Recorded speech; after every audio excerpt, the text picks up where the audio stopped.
Good afternoon and welcome to our weekly Fantasy Age live stream. I'll be your Games Master for today. I'm Brian F. Irving from Gethsemane Games and from DH9 Radio, and I'll be running a scenario of my own devising, the Tower of Saragosa, using the Fantasy Age rules by our friends over at Green Ronin Publishing. If you'd like to take a closer look at their system, hop over to the Green Ronin website and it's available in their shop. The music you'll be listening to today is by the DH9 Radio Production Unit, Kevin MacLeod at Incompetech.com, and Tabletop Audio. Maps are by myself using Champaign Cartographer 3 Profantasy software, and that's kind of what I do for Gethsemane Games. So if you would like to get a hold of some of my maps, check out the Gethsemane Games Patreon. It's actually under my name, so Brian F. Irving on Patreon. I will try and remember to include the link in the comments on the YouTube video this time, because I said the last 2 weeks I was going to do it and I forgot on both occasions. I'll go back and update them as soon as I remember. Our cast today are Louise Morris as the Orc Artist and Rogue, Mog of the Bright Eye Clan. Hello. Sean McGuile as the Human Knight, Sir Kellen of Highgate. Afternoon. Patrick Heavyside as the Dwarf Priestess, Gora Clovenhelm. Hello. Previously on the Tower of Saragosa. Things having gone quite a way south, the party have eventually extracted themselves with from the battle with the mages that dwell here, having captured several of them. 2 have escaped. However, the party, having interrogated some of the captives, learned 1 or 2 minor pieces of information, but decided to press their attack against the demon that had appeared during the fight, or rather, the demon that had appeared that sort of kicked off the fight. You'll see in the previous episode, Air Assault, that they took to the air on the magic carpet they had found and hunted the demon down where it was lurking on the top level, waiting to ambush them with a small force of skeletons. We rejoin the party in the aftermath of that battle, where they have finally put the demon to rest. Hopefully permanently, but you know demons, you just can never tell. So welcome to the Tower of Saragosa. So folks, I'm just going to drag you over to the... in fact, I think the players are already on the tower level. I am. Yeah. Yep. There we go. You beat me there because I was on the landing page. Right, folks, what would you like to do next? First thing, there are skeletons on the level below us. There At are. least they were. Yeah. At least they were when we flew past it. Yes, last because you were session. shot at by them. We were. Skeleton archers, that's correct, yes. And the thing that Louise said is, depending on who raised those skeletons, if it was the demon, they may very well now be collapsed. If possible. they are, we need to know about it, Uh-huh. because if it wasn't the demon and they're still active, if it was maybe the master, then they could be coming up those ladders, and we could be straight into another fight, which ideally I think we want to avoid at this point. So should we look down through the hall, or should we scry down there so we don't give them a heads up? This trapdoor here is no longer in position. That's correct. Yes. Yeah. Well, I'll stand. Or not exactly stand, but I'll be wherever I need to be to not be, like, maybe there, guarding that hole. Yeah.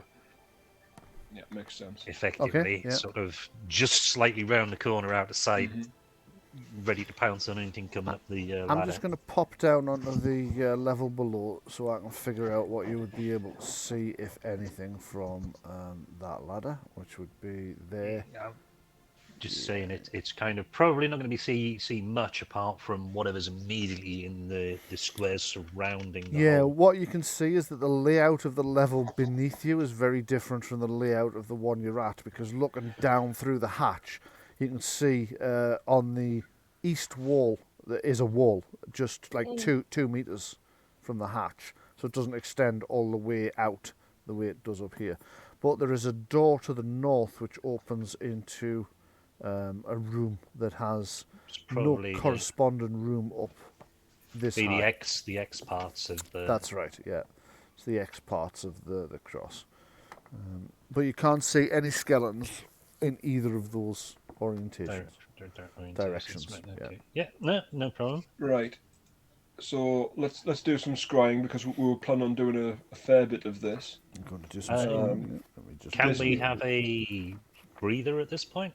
Because we haven't had one. If you have not had one, I think it might be wise, yes. Oh, So, definitely. you all take a few moments to take a drink of water because combat, especially the fact you've gone from one major combat into another one relatively quickly, it's very exhausting. You heat up quite a lot, so you will all recover. It's 5 plus your level, plus your constitution. Sorry, my mind went temporarily blank there, as opposed to the near permanent blankness that my mind is in its usual state. Yeah, I'm back to full health. Are you back to full health? Oh, I can't have Yeah. that. That's No. quite unusual for Mog to come out of a No. fight being not chewed up. Yes. Basically, Means you've got a literally good healer. Yeah. you've got to remember. You've got to remember there are no monsters trying to eat you on this floor. No? Yes. Yeah. It's Which an makes a unusual change. experience for Morgus. Nothing's tried to eat her in a while. I can't believe I lost my coconut though. Louise, you mentioned that you were having some sort of difficulty with your character sheet Yeah, it seems to have sorted itself now. because I can't open mine. Ah. Oh dear. yeah. Okay. Try restarting roll Yeah. 20. Yeah, the problem that I had was I opened my character sheet and it crashed the whole window. Yeah. I remember saying just yesterday to another group when somebody said about, or was it yesterday? Or was it Friday? When somebody It was said Friday about. and it was That's right. It was to you guys. It was on Illuminati, I think, when we were Yep. recording for the podcast. That's done it. About how somebody had said like every day on Roll20 is a new random dice roll for what goes wrong. I was like, no, nothing's gone wrong for a while. And then, and then today we log in and no one can open the character sheets. Was that at the point where I say you've just baited reality? Yes, I should know better. I really should. Challenge accepted. Is something to go wrong? Okay, so you've managed to get your character sheet open. That's excellent. So you Yeah, recover, thank as I say, 5 plus your constitution plus your level. I'm one off full. Okay. And So you're Adrian? kind of somebody So do it. now. You all kind of check over your minor injuries, dress anything that needs dressing. You have you chug part of your water canteen, pour some of it over your head to cool down. You just get your breath back, have a bit of a rest. You're all feeling a little tender here and there where you've been struck, but you notice that all your limbs are still attached and you're not dead. So, Unlike the demon. unlike the demon, yeah. Did you say Cora was only one off full? Yes. Because it's not showing that on your No. token. Now you've got like 47 of 55. Yeah, Really let bad. me just have a that's- look. that's and where- see. It hasn't updated. That wasn't you, it was Adrian. No, I know what I've done wrong. I've altered my max. Oh, for crying out loud. Okay, right, that would do it. Makes So, you even less healthy than you sometimes, were. folks, it's just human error. Oh, it's absolutely yes. Human. Dwarf. Now I need to know what my max health was. How many did you add on? You added 5 plus your level plus your constitution, so take that back off, and that's what your max health was. Right. Hang on. So, what level are you? 8.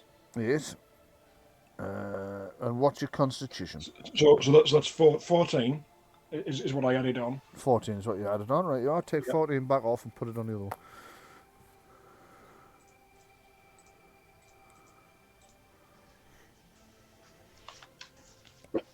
And I said I was one off max. Yes, but yeah, that's right. There we go. That'd be right. Perfect. Okay. You went purple for a while there. He did go purple for a while because Forget to breathe. no, he changed his max, but he hadn't adjusted his current, so it was That was showing overstacked. purple because he was overstacked. Yeah. That's right. Yeah. Okay, so Kellen's currently watching the open trapdoor. You can all try and listen for anything coming up the other trapdoors if you wish. I think that's wise. Perception take up listening tests, then, please. a similar position. Can Adrian listen and scry? No, Right. one or the other. Yeah. Yep. Sorry, I just need to check why I'm being pinged, because it might be that I've locked my wife out again. Or it might be that... Ah, shit, it's Craig. Hold on. I'm going to have to take this because that's No worries. that's my brother-in-law, and he's currently... He tested... Yeah. 1 second. No, I'm fine. You okay? All right, okay, go for it. Oh, he's all right. He was just checking that I wasn't in the corridor or anything while he went to the bathroom. He recently tested positive for coronavirus, so we're having to Isolate. manoeuvre around that. He's isolating for the next 11 days. Yeah. Okay. So, where are we at? Who's rolled what on that? And somebody else has just pinged me. I rolled a 16 and 5 stunt points. You rolled a 16 with 5 stunt points. Okay. You can hear the wind rattling around the outside of the tower and blowing in through the murder holes. You can also hear a strange sort of sound, which is like, it's almost as if there's a crack in the structure somewhere that it's blowing through. Could be well, there aren't any window frames here because there aren't any windows. There's just these very, very unusually large murder holes. But there must be a crack somewhere that the wind's blowing through, and you can hear the creaking in the rafters above your head. It's not particularly serious creaking, and the wind, although you can hear it, you wouldn't call it a gale force or anything. It's breezy. Breezy is the term, I think. Due to the elevation. Yes, due to the elevation. We are in the mountains, and B, we're on the top floor of the tower. You are indeed, yeah. Okay, let me just find out. Can't be very warm up here during the winter. I mean, it's like there's It's nothing up here. It's a defensible location. It's not a living area. Yeah, this is definitely just a defensible position, not a living area, as you say. For shooting dragons. Observation level. Yes, from here you can see for miles out across the land, and you could shoot anything within inside the compound that's not too close to the tower. Oh, hang on. Odd thought. Mhm. Looking up, Mhm. does it look like the ceiling stroke roof opens or retracts in some fashion? From here you can't see any obvious signs of that, but could you give me a perception seeing test, and I'll... Are you thinking dirigible that's shaped like a boat that flies on underneath a hot air balloon? I don't know. Just the concept of that wind rushing through somewhere that could be open, like there's like there's some sort of crack. Or an observation platform? Yeah, it just put me in mind that this is a wizard's tower. There could be some sort of magical ritual that requires open access to the sky, you know? Yeah, so you strap the body to the table and then during a thunderstorm. That kind of thing. Yeah, that type of thing. I wish I'd thought of that, I really do. But Well, that's what Frankenstein's monster was, and did we not encounter a similar thing? you did, yeah, that's why I wish I'd thought of it. Okay. I can't see a blessed thing, I'm sure. You can't, no. It's just, you are looking at the underside of the roof from here, so there's no sort of ceiling. It's exposed beams.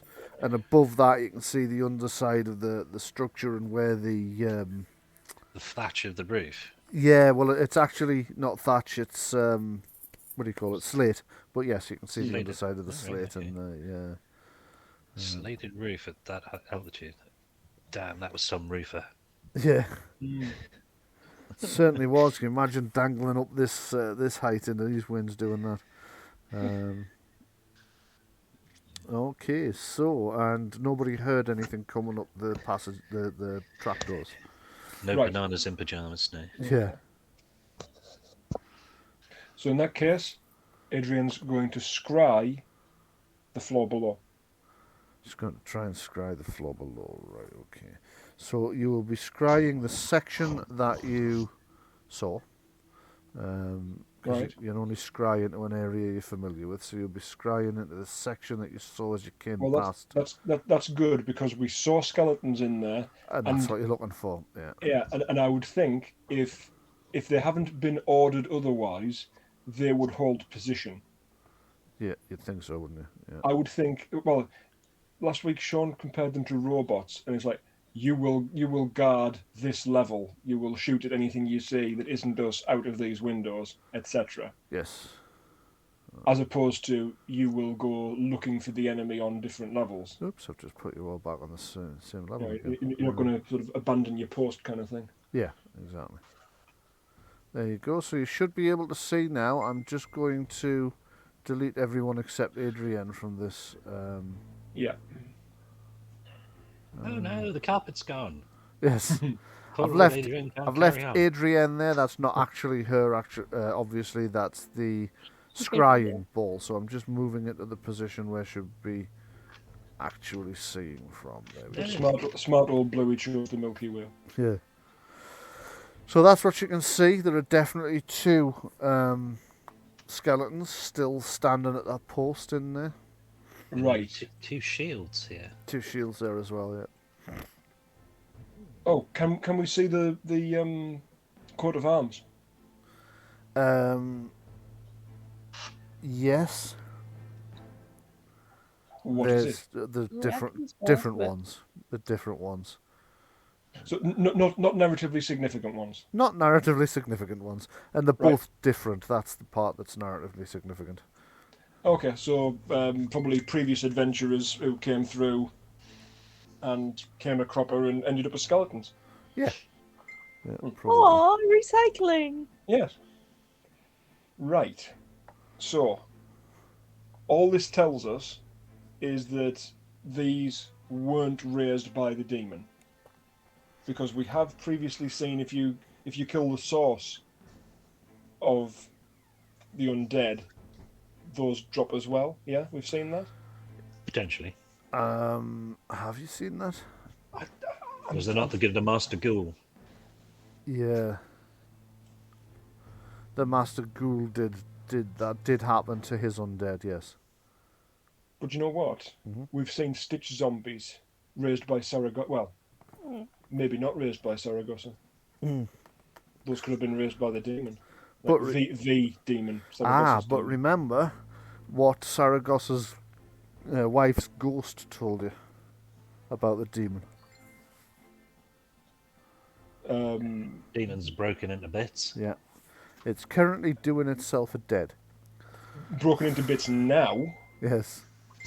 At the time when we saw the Stitch zombies, that was the intervening year between him leaving the manor and coming to start building the tower. So the demon would have still been alive. When he made them, not when you encountered them, which I thought was the point you were trying to make. I'm not quite sure what you. Right. So if the how demon you get made- into the conclusion if you the- get into, so or if the even demon what it is. made them, if the demon made them, and was then broken into pieces, would that count as death, as far as the spell's concerned? Well, there's a point. Would it? But there is the thing though that certain undead, when raised, that are not controlled anymore, Yeah. can still survive intact. Yeah. Right. Oh, definitely, because there are undead out there guarding tombs that are hundreds of years old. When you first encountered Saragossa's tomb, it was littered with undead.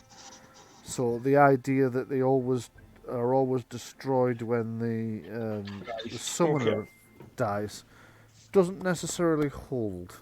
It must depend in some way that you're not quite sure about on the method. Is it not that they're destroyed when their task is either over or uncompletable? It could be. Right then. So,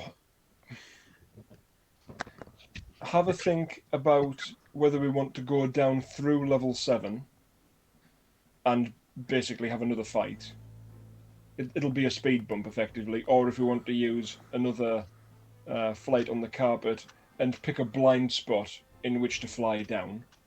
Gonna be honest, I think I'd rather avoid the skeletons because if not necessarily just because I'd rather avoid another fight. Yeah. But it would slow us down. Yeah, If exactly. we're trying to find the master and stuff, Yeah. then anything could happen while we're being distracted fighting skeletons. Exactly. That's the next scrying we want to do. Scry on the master and mistress. Okay. You want to have a look outside down by where they were last spotted, is that I'll tell you what else we want to do as well. Mog, are you currently guarding a trapdoor or anything? Yes. Right, okay. I do want to take a look out the south window and see how the battle wagon's doing. Okay, let me just drag that. And specifically how the staff are doing. Right. Okay, so it would seem that the battle wagon's in fine condition. Good. You can no longer see Baden sticking out of the top like a turret. Right. But you can see that some of the observation hatches are open, so he's obviously keeping an eye. Right, good, while okay. staying inside rather than exposing his head to attack. That's very wise. Good lad. Okay. Scrying the master and mistress. Okay, give me a little detail on exactly what you mean by that. Okay. Sean made one suggestion. I understood you to mean it slightly differently, so I'm just kind of narrowing it down. Up to now, as far as the characters are aware as to how this works mechanically, it is easier to use if it's a place you've already seen. Yes. Okay, so we will look at that. You must be aware of a place's existence to see it at all. It's easier if it's a place that you're familiar with. Okay. Well, okay, in that case, we'll... Why not do a sweep around the grounds, which we've actually seen, and then go in onto the ground floor where we've seen, and then up the stairs, etc. I've just thought of that, and I'm concerned that there's limited uses on this thing. In what way? As in, the magic carpet. Similar to the carpet, I think he means. That only has limited uses. Right, but a limited number of times it can be used. But a scrying attempt, what actually defines it? Is it the initialization of it, or is it the length of time used? I would think initialization. Give me an arcane law test, and we'll see if you know. If we can combine up on the two mages. Mm-hmm. You can.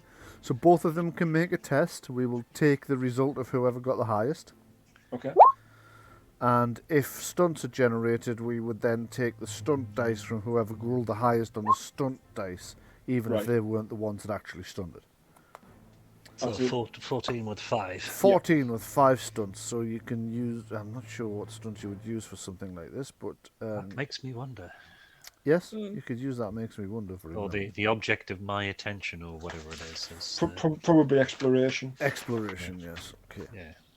Okay, so what Adrienne knows, because this is kind of within her wheelhouse with her being a seer, is that usually with scrying balls like that, it would be each thing you're trying to look at or each location you're trying to look at. She's also aware of the fact that it's not just places, it's people, so you could scry on a person even if you didn't know where they were. Yeah. Even if you didn't know where they were. Even if you didn't know where they were. If you know the person, you can scry on them, yes. Are there... is there like finite energy in this? Can it only be used a certain number of times? Are you asking me that as part of her pass or as part of the pass? I thought that's what we were rolling for. Oh, was it right? Okay, yes, it was. It was. You're quite right. No, she doesn't believe there is finite numbers, not on a crystal ball anyway. There are Oh, in that certain case. kinds of scrying devices that would have a limitation, but she's not heard of it being so with crystal balls before. Brilliant. In which case, scry the last known location of the Master and Mistress in the grounds, and then start sweeping everywhere we've been. Okay, that's going to be a lot of. I was going to say, I do foresee an issue with that. Yeah. The Right. longer that we do this, the more likely whatever the first thing we looked at has changed. That is absolutely true. Also, if you say everywhere you've been, it's going to do Yeah. Fannon's, it's going to do the. No. I mean everywhere within the tower. No, but you've just been told that you can scry for a person. Yeah. Yes. Yeah. We are specifically looking for the Master and Mistress. If we can't find, No. Right? You've been Go on. specifically told that you Go can on. scry for a person. Why Right. are you doing anything else?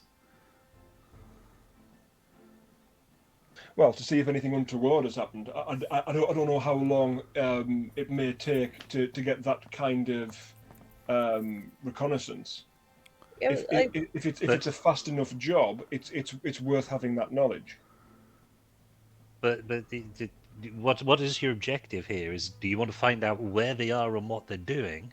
Primarily, yes. specifically? That's the first thing we want to do. The second thing we want to do specifically is the evocation chamber, and then we want to see if the Ouija board is clear as well.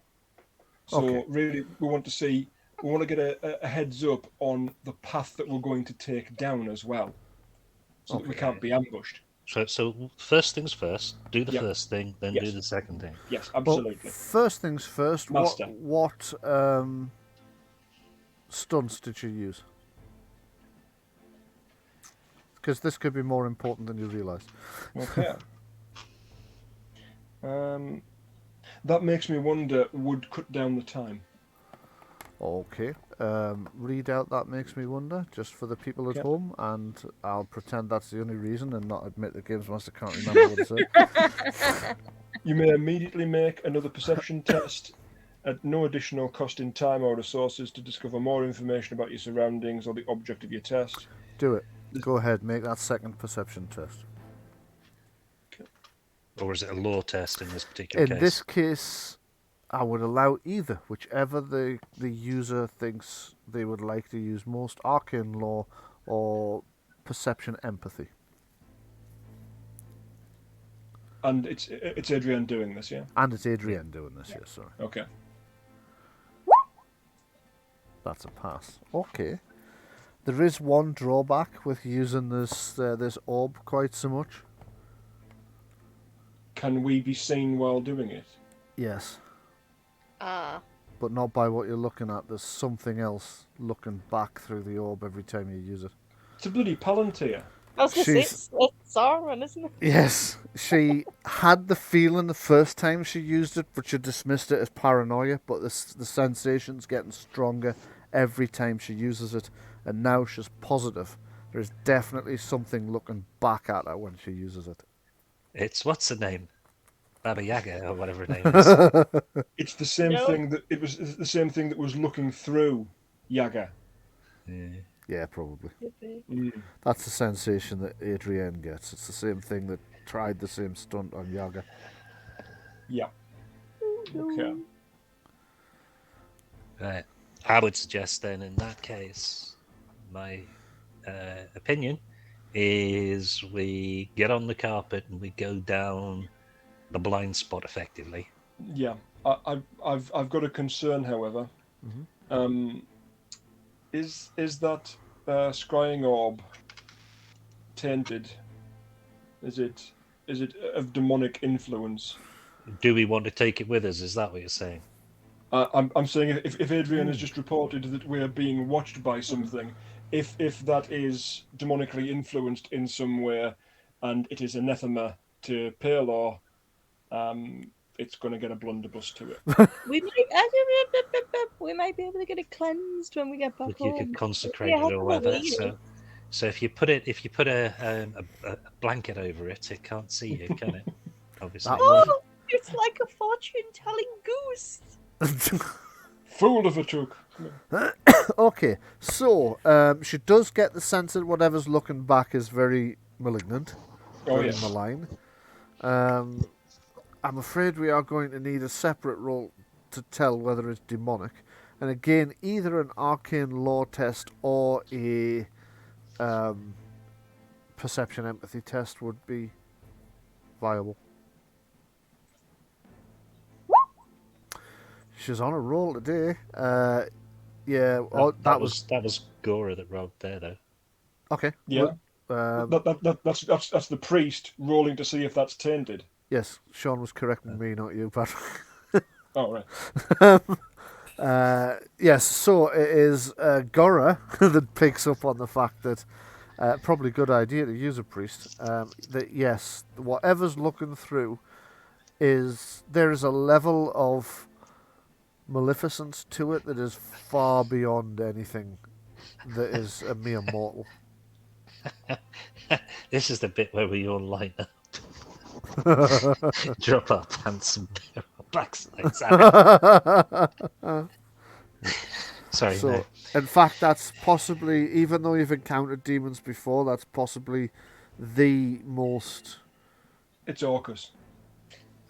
You're talking about something on that kind of Yeah. level. Orcus or Ios. Oh, no. Yeah. Mug would know. Mug isn't a wizard. Yeah, monks are the wizard. But Mug's seen August. But it isn't that we can see something looking at us. It's the feeling that Adrian's getting. Yeah. That's correct. That it's looking at you. Yeah. It's creepy. I will make note that Adrian has been doing all of this scrying inside a symbol of Palor. Yes, she has. You're quite right. Because I made one there to begin with, and we tried to pull the demon over, and it came to bits. So. Yes, it did.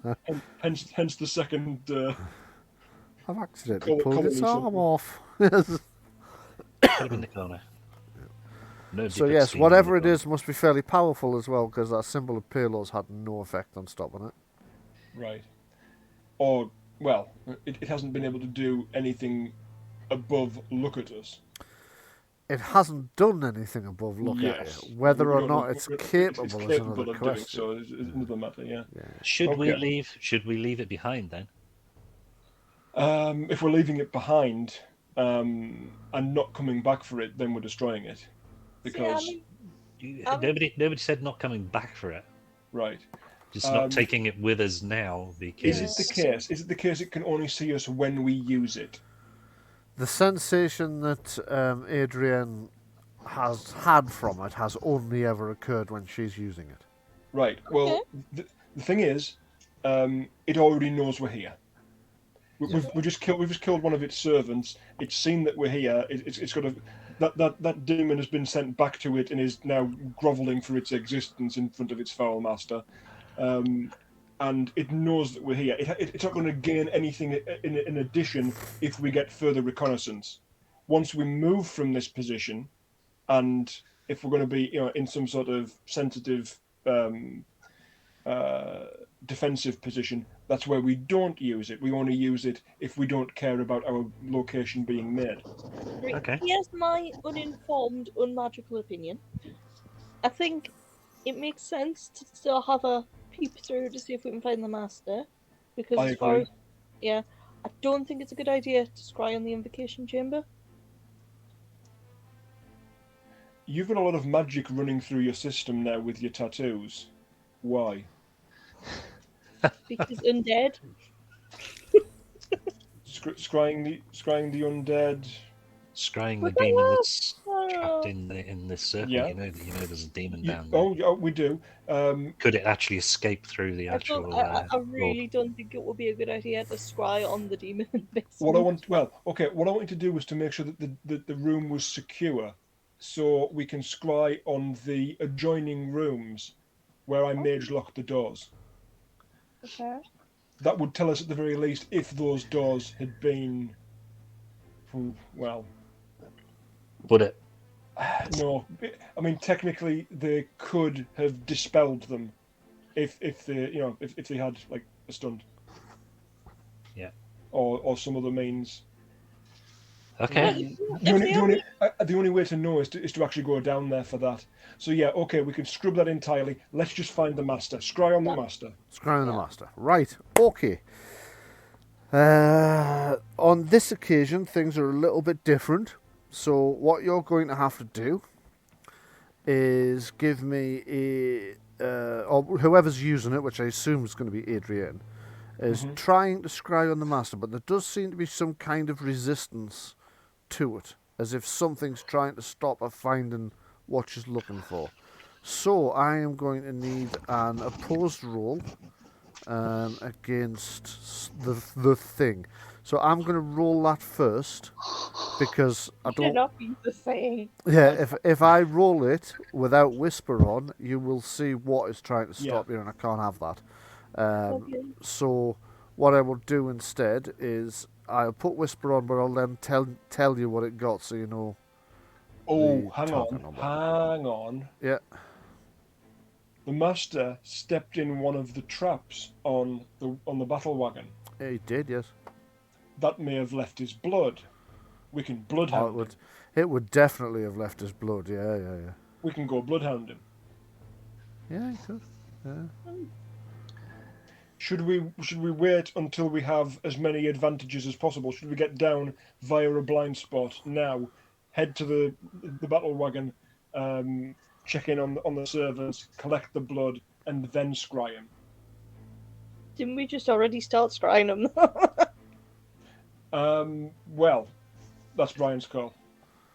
Yeah, I was kind of telling you how it was going to work, but I will say you can tell Adrienne to stop now if she wants to, if you want to. Well, she's just starting to try so she's trying to search for him. I think so. She can feel there's some resistance. She's told you, I am getting some resistance. Right. Scrying the demon was much easier when we had his blood and we bloodhounded him. Yes, I think it was. Yes, that's right. Yeah. Okay. So you're going to tell her to stop. Yep. Okay. Yep. Let's go. Okay. Yes, let's go. So where are you going? Right. So the floor below is both plus and multiplication shaped, meaning there must be a kind of defilade area about here. If they're looking out at this point and about this point, yes, then right there. Yep, that's right. Yeah, in that nook. Yeah. We could come out of this window, onto the carpet, straight round to here, and fly straight down. Yes, you could. Bear in mind that the lower you get. Let me just work this out. When we looked out of the southern windows, yes, did we see any arrows sticking out of the battle wagon? You're looking at 8 levels down, so I'm probably going to need a perception seeing test to answer that. It's 8 levels at about 3 meters per level. That's quite a distance. So you give us a perception seeing test. Oh shit, that would do it. So Cora knows that no, you didn't. So the creatures were not shooting at the battle wagon, or if they were, they were missing. Well, and there's none in the surrounding area. You don't recall seeing any in the surrounding area either. I would suggest that they're actually there to defend the tower top. Yeah. Anything flying above a certain level is obviously fair game. Yeah. Yeah. Anything on the ground, it didn't attack us when we were on the ground previously. That's correct. That's the point. Not even when you were climbing on the walls and rolling around on the roof and falling to the floor. Yeah. Did you actually get shot by arrows from above? That's right. Yeah. And nobody threw rocks at you. We don't know when the skeletons were activated, though. I would say they were probably permanently activated. I'd be inclined to agree. So yes, it looks as though once we get down, we'll be safe from any arrows in that regard. So, Yeah, so okay. one of the Let's things, do that. one of the questions though is: are there a load of dead arrowed pigeons lying around on the floor? They were shooting at us all this time just by sheer coincidence. Every time they fired, a pigeon flew in front of them. No, I'm saying pigeons try to loft in the or nest in the loft there. I see what you and mean, just right. Basically, the skeletons just blow them away before they get anywhere close. No, and No. there was also the rooks and whatnot that you saw living in the Yeah, so around the top of it basically the defense is against living humanoids or obviously creatures that are not natural. When Kurge comes up against skeleton archers, I will remember this. Right, okay, yeah. That pigeons don't get shot at. That's the form I'm taking. You're innocuous. Yeah. It turns out Pigeons are immune to skeletons. these are Kurge the won't know new that, 'cause Kurge isn't phalanx here. style skeleton archers that blow seagulls out of the sky from a ship deck. Because Yes, I think they're an inbound target. Just a point that Kurge wouldn't benefit from this information unless you get a chance to meet up with him and tell him, because Kurge isn't here. Okay, so you're going to try and climb out the window. You encounter all the same difficulties you had the last time, which is Gora's quite stocky and only just kind of fits with a bit of effort. And Kellen's also very stocky and wearing armour. So he also only fits with a bit of effort. However, both of you managed to work your way through, because unlike when you arrived, you're not trying to get through under fire. Yeah. You've got all the time in the world to figure out, well, the best way is if I go sideways out like this, and then and you don't have to worry about having your weapons in hand when you do it, so you can pass stuff out to the others. So like Kellen can pass his shield out to somebody else to hold till he clambers through. Gora can pass the staff out and the long arm and whatnot and clamber through. So eventually you make it onto the carpet. Are you keeping track of the carpet's charges, or am I? I can't remember. We've only used one. Yeah, Yeah, this you've will only be used one. Charge number 2. Yeah. What I mean is, are you aware of how many it's got, or am I keeping track of that? I think it had something in the range of about 14 or 15. However, it's on the previous episode where we got it. So. No, I know how many it's got. The question I'm asking is, are you keeping track of it, or am I? Sorry. Yes. This is the second time we've used it, so we can keep track of it. I'll stick it on my character sheet. Right, I'm clearly not expressing myself very well, so just give us a second to think about how to rephrase this. I'm sorry. Right. What I want to know is, do you have the information about how many maximum uses it has?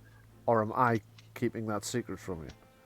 Oh, No, you told us. already stated it to us, because Mog did some arcane law on it and found out. It wasn't. It was Adrian. Right. Yes, it was Adrian, but yes. Thank you. No, it wasn't.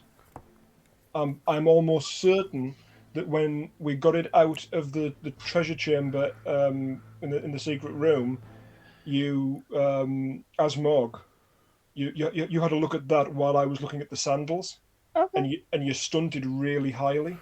Must have done, because you don't have arcane law. Well, you wouldn't have had to have had it, no. so yeah, it could have been. It was something to do with art and tapestries and Fair carpet enough. making. Fair It enough. may have The been, rationale that I went with, and that I kind of built off just now, is the fact that you've got 3 magical tattoos. Fair enough. No, it doesn't really matter who made the roll. All I needed to know is, are you I did, taking... we know. Yeah. So could you reduce its uses by 1, please? Yes, I already had it on my character sheet, Right, brilliant. and now understand your original question. Yeah, I didn't phrase no, it very well. It's not something that you have kept hidden from us. Right, We yeah. were aware of how many it had. I believe it was 14 because I had 13 on my sheet. That's correct. That's the same number I've got. So it's just I can't immediately spot which page I wrote it on in my notebook, but I remembered it was 13, which is why I was asking, because if you had it, it was easier just for you to sort it. So if you reduce it to 12... Done. And I didn't phrase the question very well. That's probably what caused the confusion.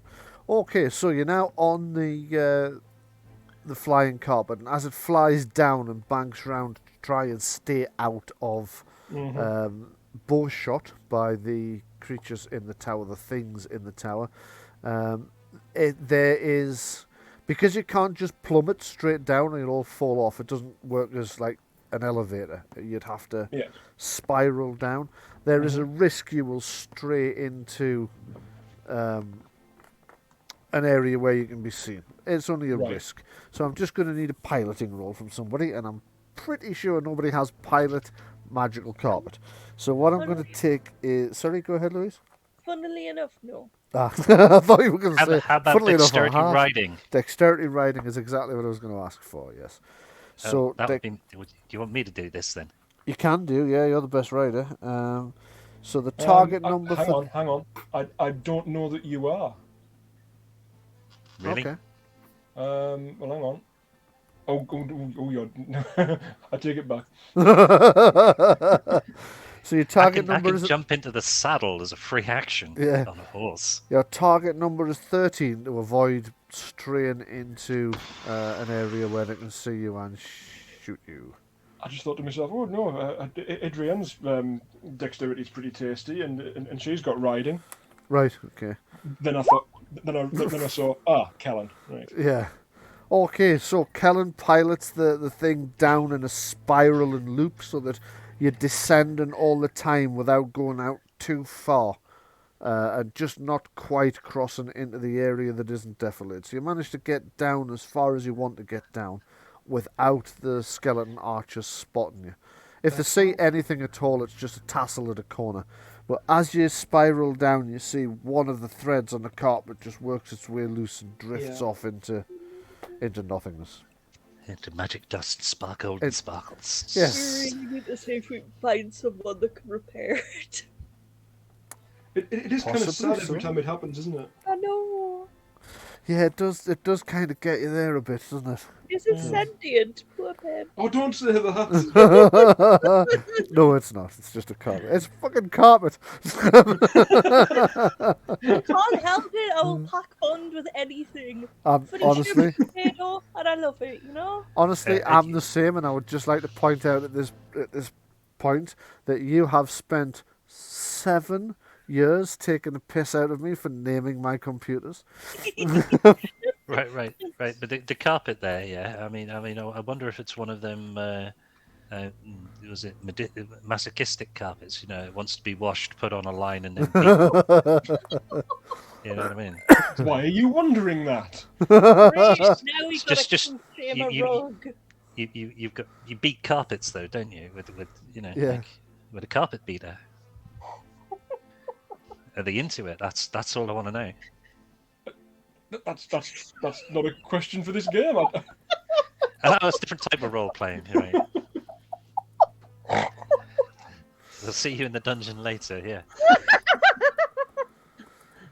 We are heading down there. Yes. Oh, yeah. We're descending quite a bit at this point. The conversation has dropped. Morally. Yeah. So, which level was it? All the way to the ground you were going to, or was it? Yes. Let's head to the ground. We'll check on the servants. Okay. In that case, there's definitely a point where you can't avoid crossing into the area of fire because there's 2 stories of an outbuilding. There's the wings, the east wing, the east and west wing. Yeah. Are we under floor 7? It would be. Are you under floor 7? Yes. Yeah.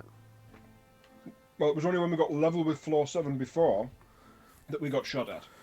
That was when the spotted you. Yes, that's right. Because you kind of came. Mm-hmm. But they're aware you exist now. True. So there is a point at which you might be spotted. So let's have a dexterity stealth roll from the pilot, please. For me, this is going to be Have we finally found something Kellen's not good at? No.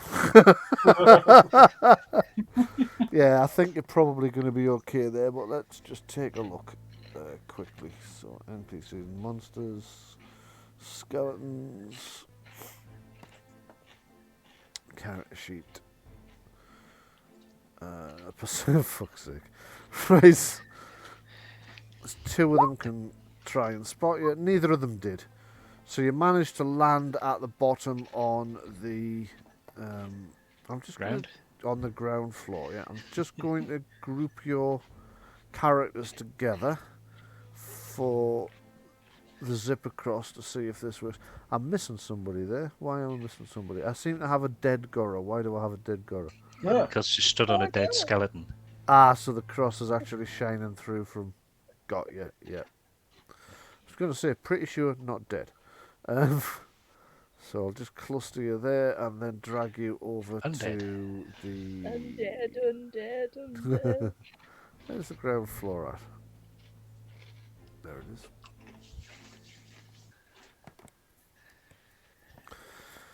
Now, the new API script should have planted you all on that level as well, but I don't think it has. Because I suspect you were already on there. Oh, right, okay. So you'll be yes. scattered to the four winds, most likely, because you'll have already been... No. What I can see is, there's 4 people in the tower. Yeah, I see that. Yeah. I'm still on the roof. That one, which is there's 2 Adriennes. Yeah, not anymore, there's not. right. Up here, there's 3 of us. There we go. Now That's there's all 4 of us. of us. And that's we okay. also exist over here. Okay, I'll We're just... on top of the roof of the Vardo. And, Okay, I'm just going to plonk you all... and where we you also land. exist here. There you go. So you've all cloned yourselves inadvertently. Some bizarre magical effect. It's that mirror again. Yes. Did you say somebody was on top of the Vardo? I'm just going to move the Vardo very slightly to see who did. Yeah, somebody caught behind the Vardo. I see that, yeah. It's alright, I've just frozen for a moment. Delete that. Delete that. Move the Vardo back. And delete the person that was caught by it.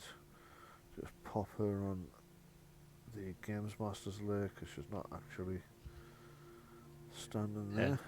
Baden is here. Baden is there. I'll move him into the Vardo. Right, there we go. That seems to be everything. And then there was somebody else over here. Sorted. Dealt with that. No. Okay, so we will zoom in, and there you go. You've landed. Is this actually us? That's actually you. Yeah. Marvellous.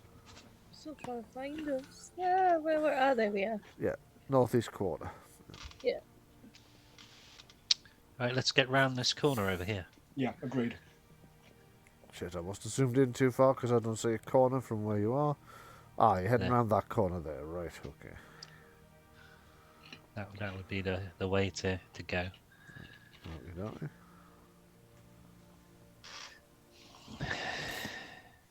Okay. So you work your way around that corner to see the Vardo is still kind of where you left it. At that point, they won't see you approaching, so they won't notice you yet. We're behind that tree. Yeah. They're actually... Sneak up on them. Please don't shoot us. There is a risk. It's actually bushes, that, so there is a possibility that Baden will see you. So I'm just going to roll that off screen. Okay, yes, so you're approaching round that corner. I presume keeping an eye out for any further threats? Stay away for the master, yes. Mm-hmm. Okay. Oh, question. Yes, go ahead. From this distance, can we see how much rope is wrapped around... I'm sure you can tell me the proper technical term for this, but I don't know what it is. But like the cross beam of the well, can we see how much rope there is? Right, got you. I can't tell you the technical term for that, I'm afraid. You have far too much faith in my knowledge.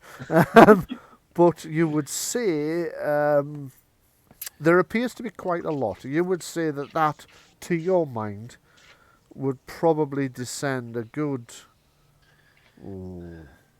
7-8 meters at least. I know what the word is.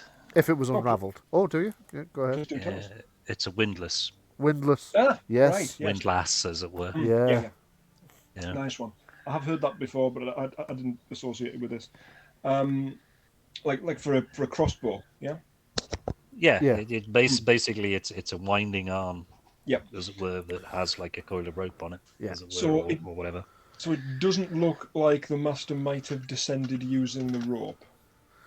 No, it doesn't. Now you can't mention it. Okay. Which means he could still be lurking. He could still be lurking in the trees for all you know. Lurky's over there. Okay. Set fire to him. Now he's lurking and smirking. That joke is not going to make sense to anybody that doesn't know about Geordie accents. Or northeast accents, because smirking would sound a bit like that in most northeast accents. Not a Dunelmian accent, it wouldn't though. To be fair. Okay, so yeah, you don't spot him at the moment. You're drawn closer to the Vardor, so you hear, you actually see one of the gun ports open, poof, and like Baden's head sticks out, and he waves you over. Hurry up! Look out! They're shooting at everything. I don't know what's going on. Shooting what? Everything. Okay, I'm looking around as a ballistics user at the very least, looking around for bullet holes. You don't see any bullet holes. You do see some like spell charred leaves on the trees and some blasts where the Vardor's been hit. Okay. They're firing magical blasts at the. He's just used. He's just run the term he's familiar with, but you get the impression that the attack was a brief exchange by the look of it. And the next question is are you all right in there? Yeah. Yeah. Do you need any healing? No, we're fine. They're not very good shots. From the damage to the Vardor, which is minor, it's superficial.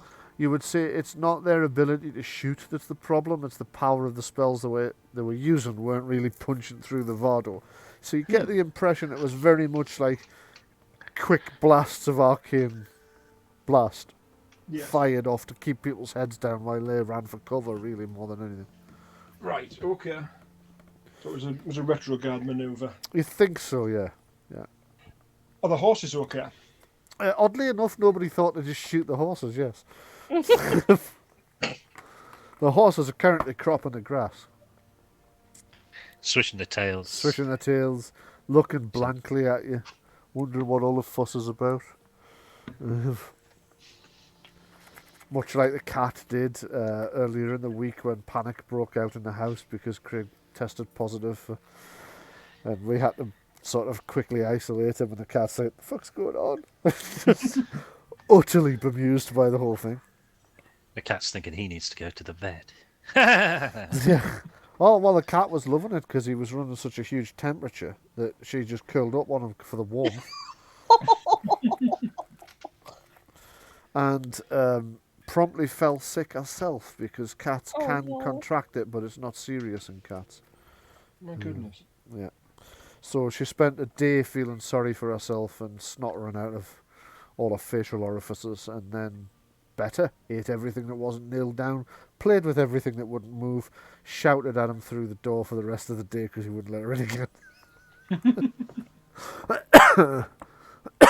Okay. I like to think she's my cat, but I've got a suspicion she's Craig's, really. Okay, so what are you going to do now? Cats choose their people. They do, yeah. Right. Which way did they go?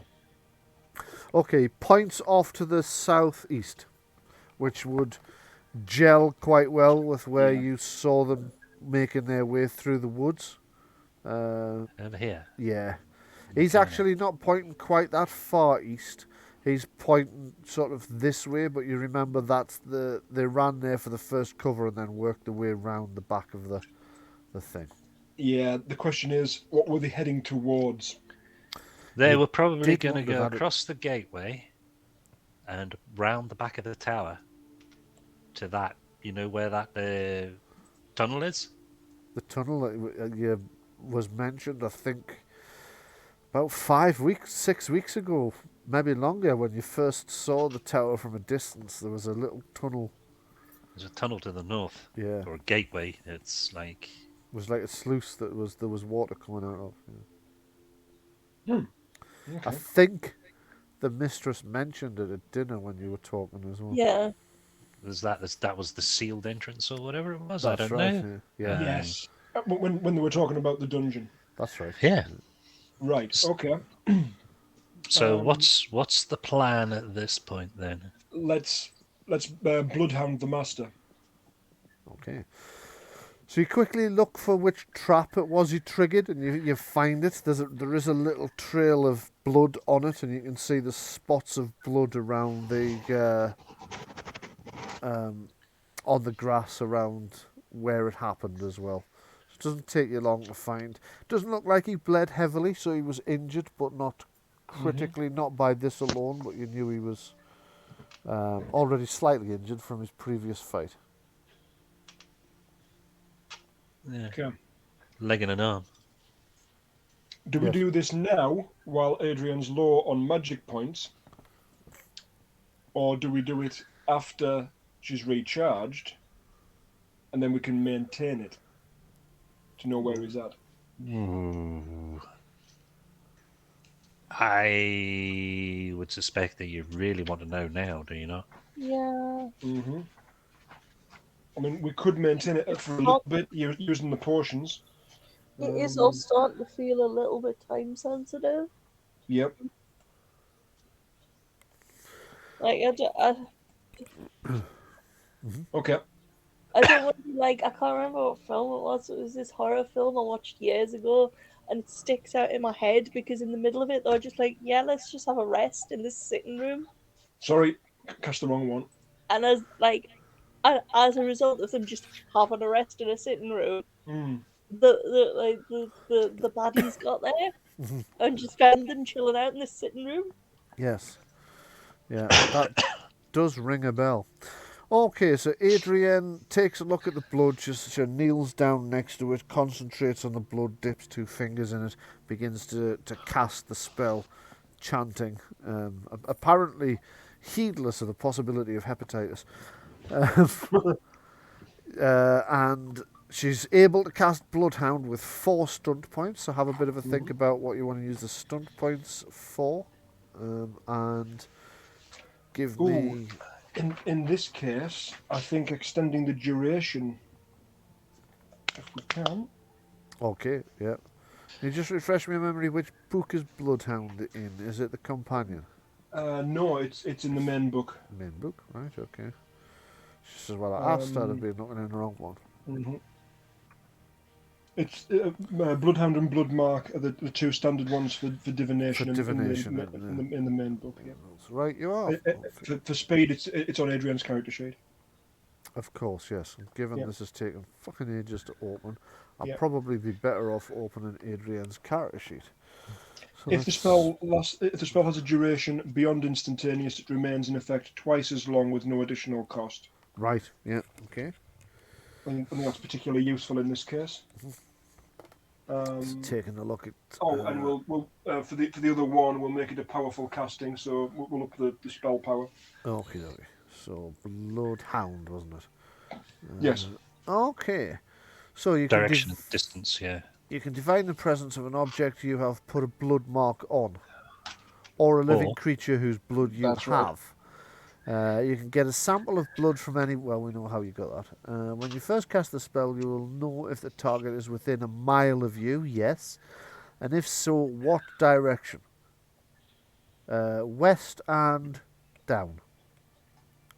Right. This lasts for 10 minutes, so 20 now. That's where they've gone then. Yeah. Mm-hmm. So I would suggest Mm-hmm.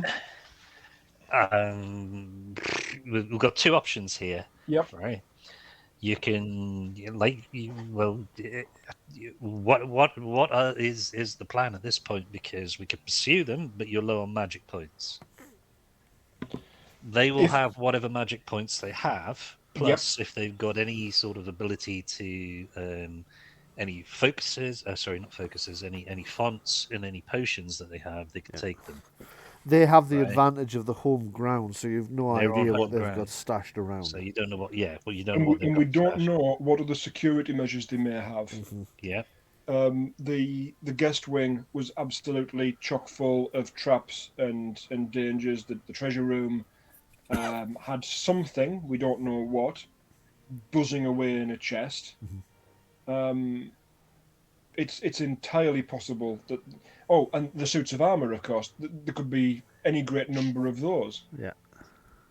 So we simply don't know. We don't know where they've gone. We don't know what they're doing, which is why the Bloodhound is only the first half of what we were planning to do.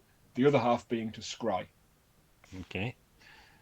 Okay. So you're going to scry that location wherever that Yes. indication is. Yeah. Okay. It made things easier when scrying for the demon in a location that we hadn't been to. So this is exactly the same circumstance. So it should work. It has the same chance of working. It as- has the as same. that did. It does, yes. So could you give me a? Because she is getting some resistance. Right. So give me a perception searching test from Adrienne. Perception searching. Okay. yeah. And against... Oh, sorry, I've just opened Adrienne there. I didn't mean to do that. I meant to open this. And without me looking at what you just rolled, I will tell you that what you need to beat is... whatever I've just rolled there, which is 17. What did she get? 15. 15. Right, okay. So she's panning around trying to find the master, but instead it just the scrying ball just gets foggy. It's just like somebody's injecting a thick black smoke inside the ball. The more she tries to concentrate on the master, the thicker the smoke gets inside the ball.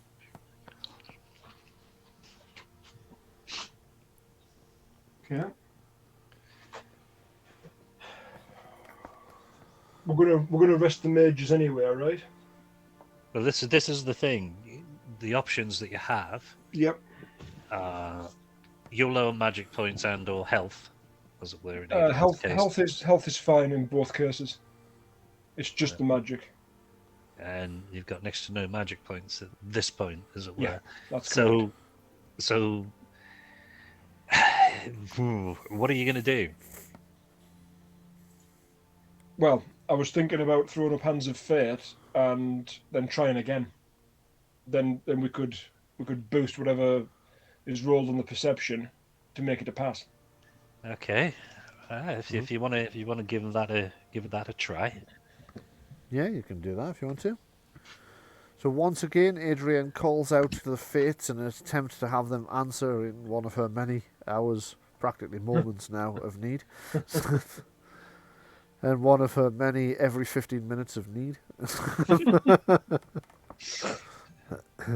Okay. Oh no! Shit. Has it failed? It has, yeah. It's failed. The fates are like, fuck's sake, am I right to have a lie-in? We'll be alone for 10 minutes. Right. Will you allow that rule of spending additional magic to make a spell work? Am I aware of that rule? Is that... I'm not familiar with that one. I think it's an upcoming one. That, yes, no. Right. Not in this game. Yeah, enough. wrong game. Yeah. Yep.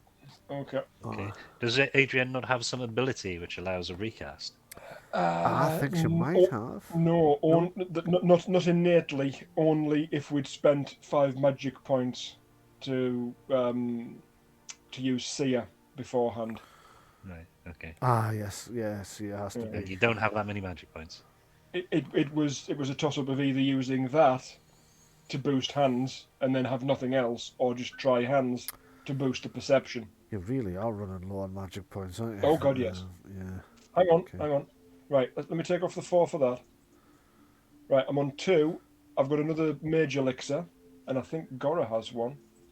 The thing is, if you're going to have to rest anyway, Yeah. do you really want to burn through a mage elixir at this point? I wouldn't. It is, as Louise said, a matter of it being time dependent. Yeah, but we are going to have the rest anyway, though. We are, but what are they going to do while we're resting? We don't know where they are now or what it is they're Well, you doing. do know where they Yeah, are. but You if know you the look, direction and the. We know yeah, we know the if direction. if you scry for them now and then have a rest, they're not going to be in the same place likely by the time we finish No. resting. So But what they are doing now will give us an indication of what it is that they're planning. If they're right now setting up defenses, it would give us that insight that we need to act immediately. We need to get the warriors in there to go and smash down whatever it is they're doing. If we leave it, they could get more dangerous. Is my concern. But so could you, I think the where point are that they Louise is down trying to this make. way somewhere? Uh, West and down. yes, Western Yeah, down. because alternative plan. I'm a rogue. I could try and sneak and see if I can see them anywhere while you're resting, because I'm on full health and I don't need magic points. True.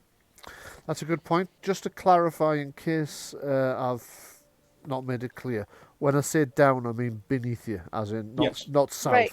I mean Yeah, yeah. underground. Okay. Yeah, Right, hang on, hang They've on. done a jam. yeah. Okay, are we near that well? Because Yeah, Yes. you're not far from the well, are you? right, okay. Well, Oh, well, you've over been- to the east. You've been dying to go down Yeah. that well since you saw I it, haven't can you? slop down the well and just have a relatively quiet, hopefully, if the dice is on my side. Look Okay. around. Because sneaks down the well. Famous Suddenly, last Falls in the well and dies while everyone's napping. suddenly ghouls. Suddenly ghouls, yeah. Yeah, you do have a bit of a history with wells. Well, Sean said that in jest there, but think about it this way: that Saragossa or the Caladans were using ghouls to build their tomb complex, which is all interlinked, accessed by wells. yeah. If I run into any trouble, I won't. I stay mean, and Mog's sit in a out. good position to outclimb them back up the well, isn't she? Yeah. Outrun them. Okay, so you're going to head over to the well and attempt to make your way down it. You have your tea and biscuits. You peer over the side of the well, and what you see is the stone walls of the well lead down into the earth. As it goes down, it gets deeper. Obviously, it gets deeper. Fuck me, I've just Matthew Mercer it there and said something fairly Down, obvious. deeper and down. Love you, Oh, Matt. that Wasn't a is criticism. So as it goes down, it gets deeper. What I meant to say was, as it goes down, it gets wetter, more sort of moist on the walls. You can see lichen or lichen, depending on how you prefer to pronounce it. I don't know which is right.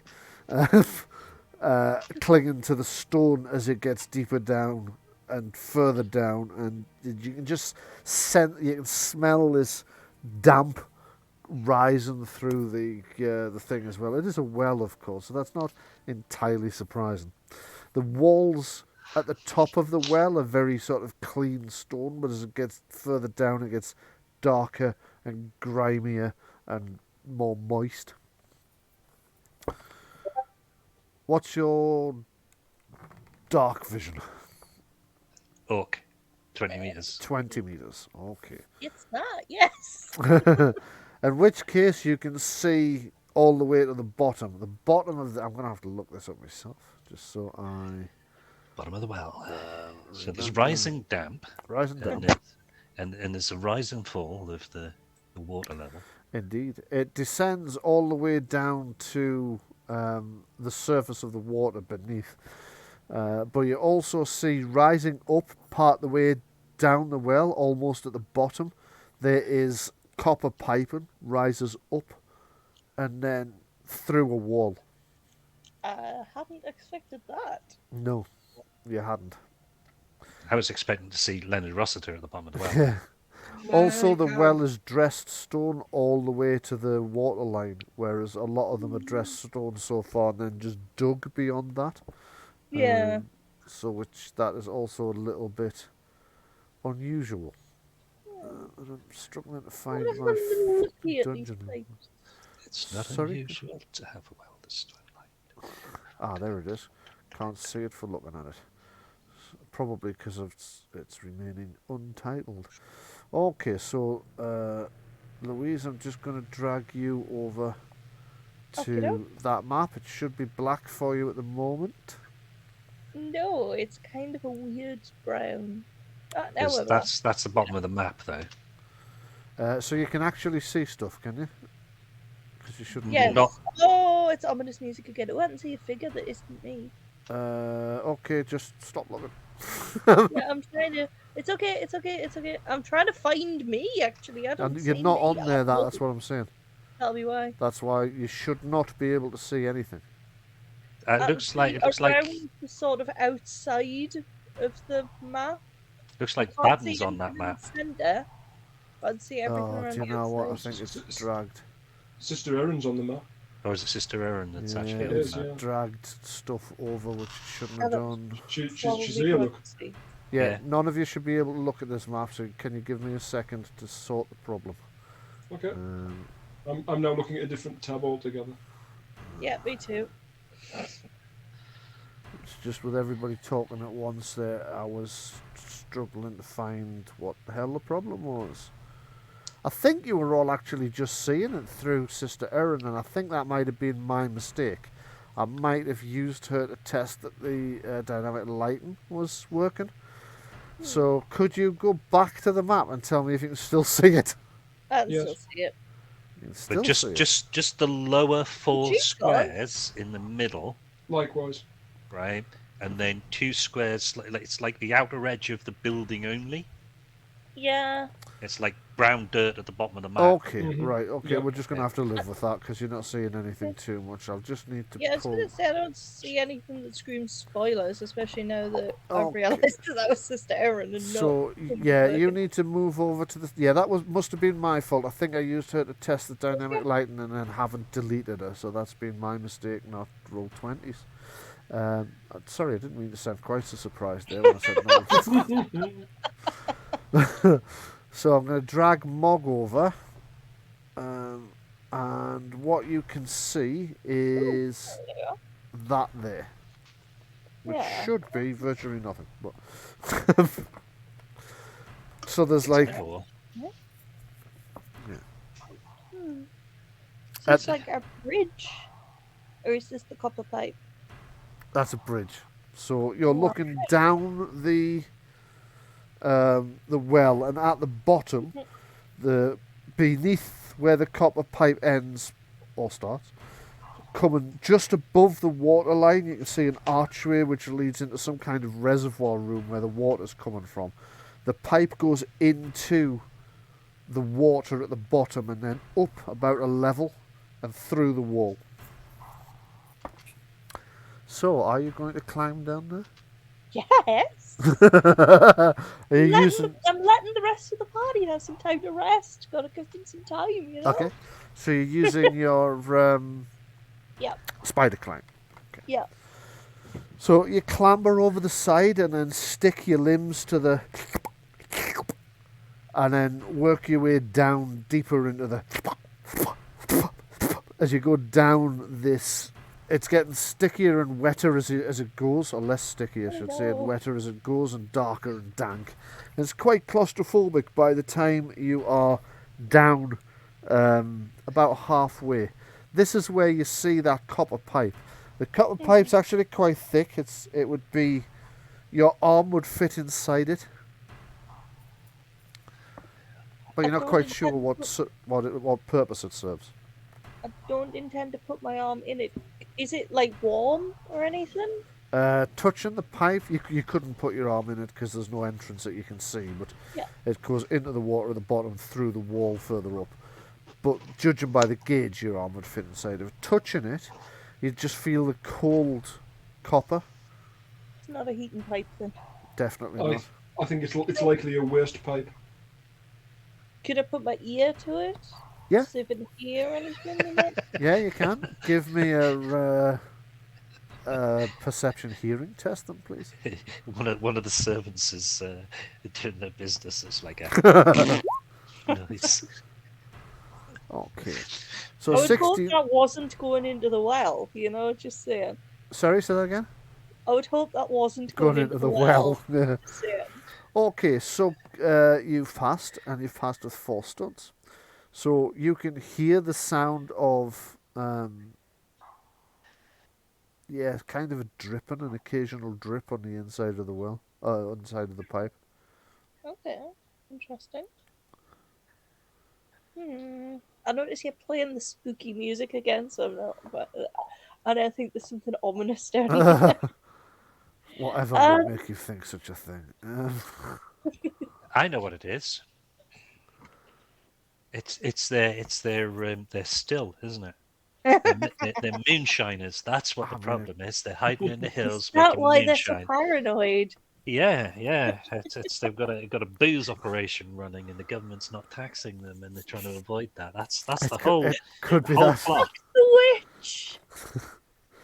Okay, Yeah. so what would you like to use those 4 stunt points for? That would be exploration stunt. Yes. Yes. That whole rig's a Liebig condenser.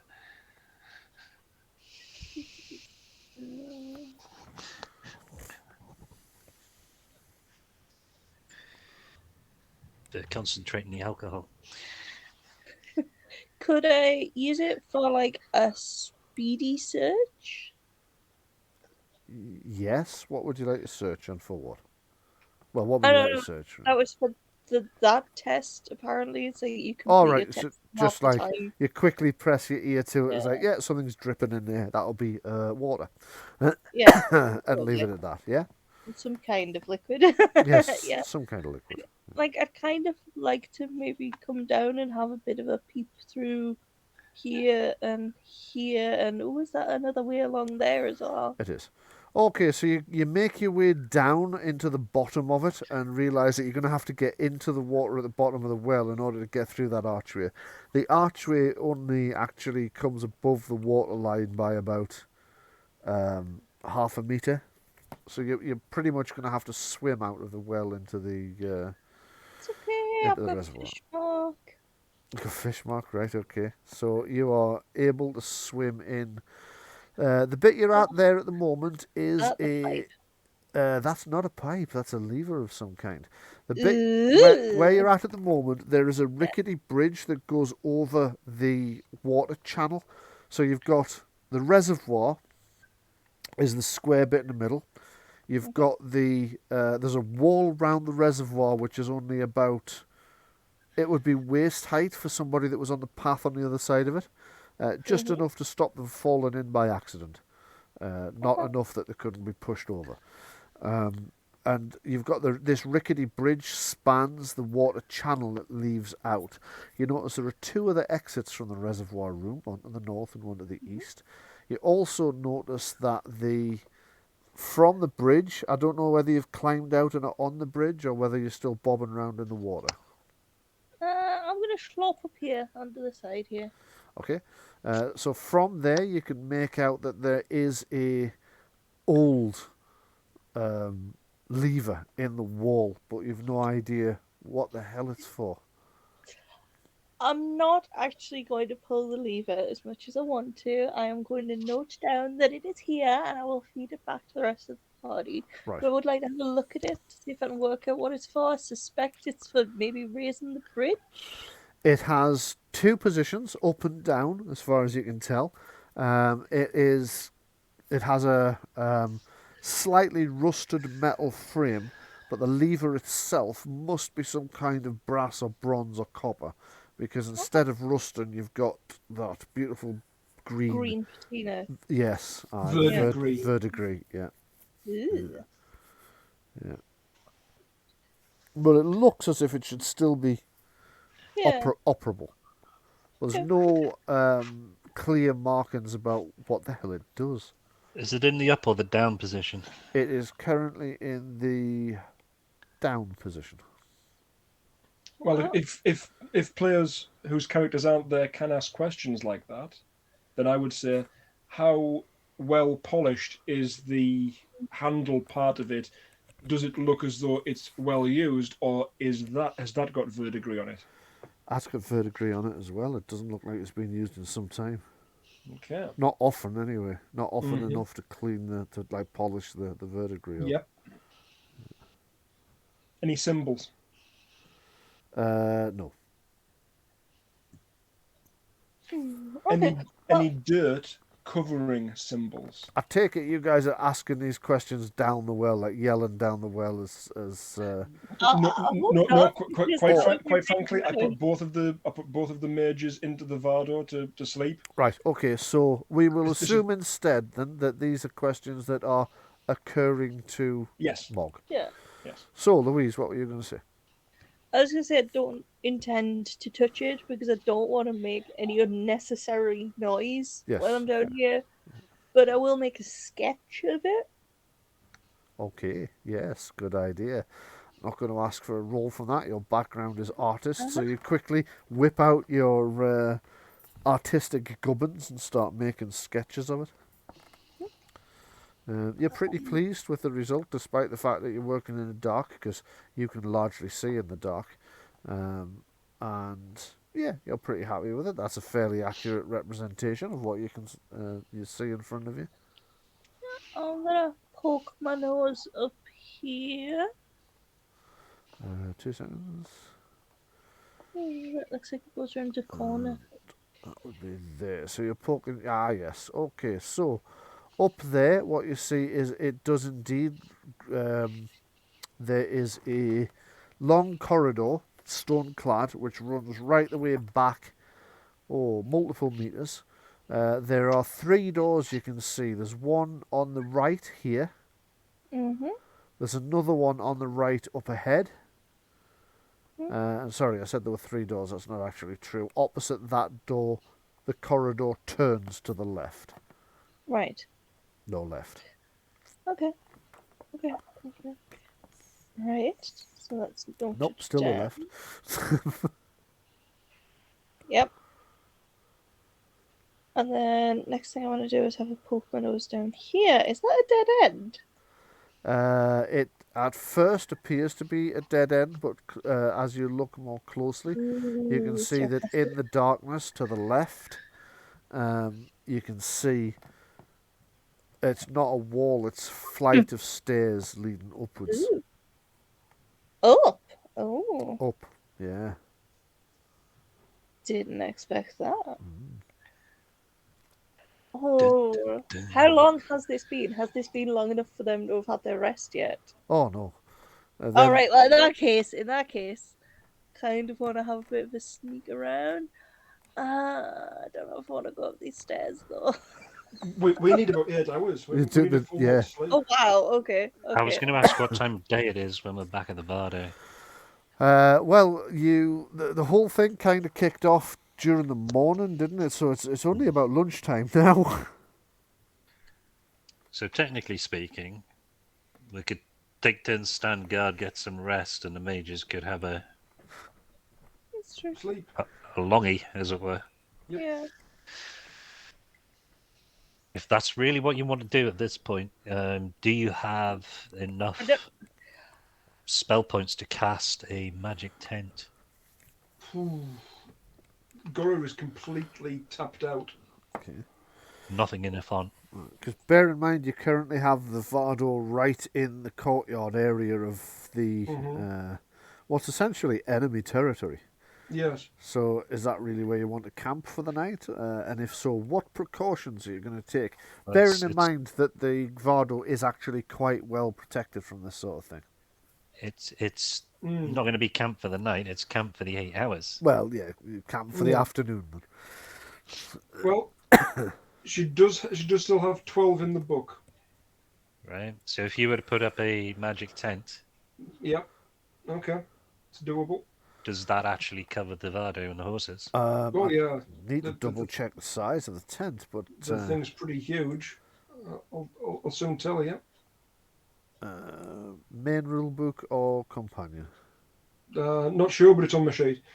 You invoke a visible dome 10 feet high, so meters high at the centre and 10 meters in radius. Well, actually, feet and meters are a huge difference. So I know we do a 1-for-1 conversion normally. Right. What strikes me as odd is there are only 2 places in all of the fantasy age materials that measure anything in feet. So I'm not sure whether that's So if it was 3 an meters error. high, If it was 3 meters high, we'll say, Yeah. and 3 meters radius, Okay. that would be 3, 6, But it 9, does- 10 feet. does Yeah. does it say 10 yards radius? No. No, it actually says 10 It feet. says, yes. That's what I'm All right, saying. so It's it's one of just only a tent, just a tent, 3x3 tent, effectively. it's one of only 2 places in the game where feet are used instead of yards, and that threw me right from day one. So I'm not sure whether they meant to say 10 feet or whether they meant to say 10 yards, which seems very large for something to describe as a tent. No. So you've seen those tents which are circular, Yes. like in the medieval bazaar things. Yeah. They're about 3 meters high. Yeah, no, that's not what I'm saying, right? 10 feet doesn't seem large, right? 10 Right. feet seems normal. The point is, only 2 places in the rules use feet instead of yards. Yeah, I So- get that. Right, okay. So 10 yards would be roughly the same as It's 30 feet. 30 feet. That's big. Oh, no, you're right. That's about the same size as a knight's tent, isn't it? Yeah, okay. We'll say yards. We'll say yards. Okay. Which would be big enough. Sean's quite right. Yeah. Right. Because we did do that on the way up here as well. Right. Yes. Okay. In That's that case, what I was. in that case, getting at. could you change the description in your thing so we don't have the same conversation a third time? Absolutely. Because I'd So forgotten that we'd had it before. So. So it's now 10 meters. Meters. Is that right? Yeah. Okay. Because if they did mean yards, and I suspect, I mean, Yeah. Sean's right, 30 feet across, which would be 10 yards, is about the size of one of the large medieval tents. Like about a the size marquee. Marquee. Well, I even was- a marquee would be bigger than that, yeah. Yeah, I was thinking the height might be still correct though. Yeah. Yeah. Well, just, For being 10 feet high in height inside a tent is not overly. Yeah. It is a dome, so it's only the centre point. pointless. that's- Yeah, okay, we'll that's say it's 10 large enough to cover the Vardo and the horses anyway. Right. Okay. So 10 meters high, 10 meters radius, around a point on the ground that you touch while casting the spell, keeps out precipitation, wind, and small insects and other vermin. Yep. Sheds light and warmth equal to that of a campfire, although it's not capable of setting fires. The light is not visible outside of the dome. The dome provides shade from any outside light sources while remaining Yeah. invisible. Yeah. Lastly, if any creature larger than a cat comes within 50 feet of the dome, right, you're yeah. aware of its presence. And it lasts for 8 hours. So the 300 demons that are approaching have all polymorphed themselves into rats. Well, that's great. It keeps out vermin. Good point, yes. I think the Rat King would take issue with you describing them as vermin, of course. But, Well, it's only me as a player that's reading it. yes, Roland the Second would be like, hold on, who are you calling vermin? Okay, so you He'd be guys, a guest of honour. yeah, you guys have cast the. Not yet, I haven't. Well, you're going to go ahead. Make a Yeah. roll.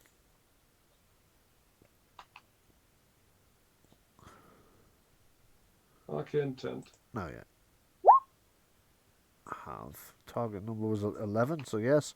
You summon the arcane tent, which just appears around you like some kind of force field, and boom, as it forms around you, the Vardo, the horses, you lot all just disappear from view outside, as if you're just gone, not there anymore.